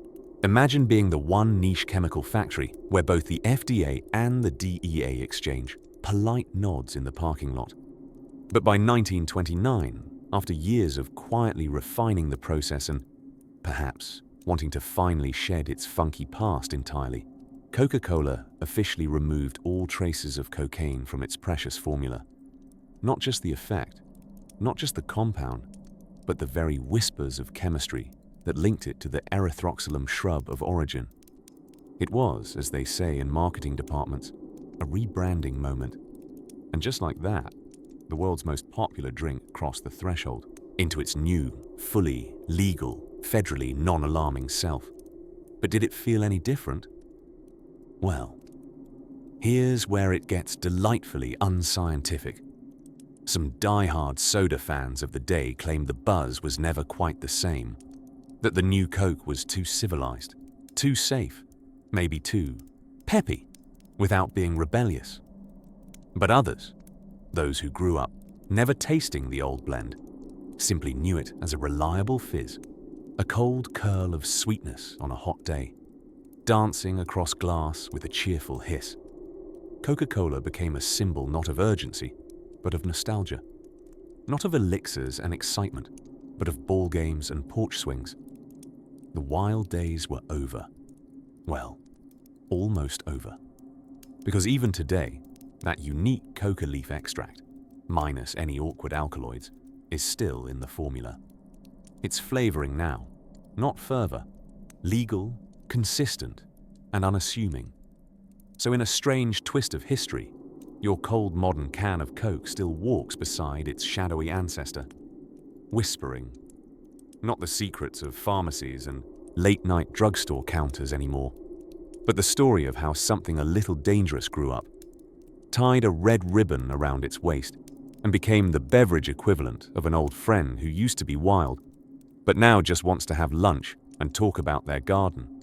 And perhaps that's the final secret, there at the bottom of the bottle, that every drink we sip carries with it the strange, sparkling memory of who we used to be. Now, set your glass down gently, let bubbles fade into silence, and sleep, with history still fizzing gently somewhere in your dreams.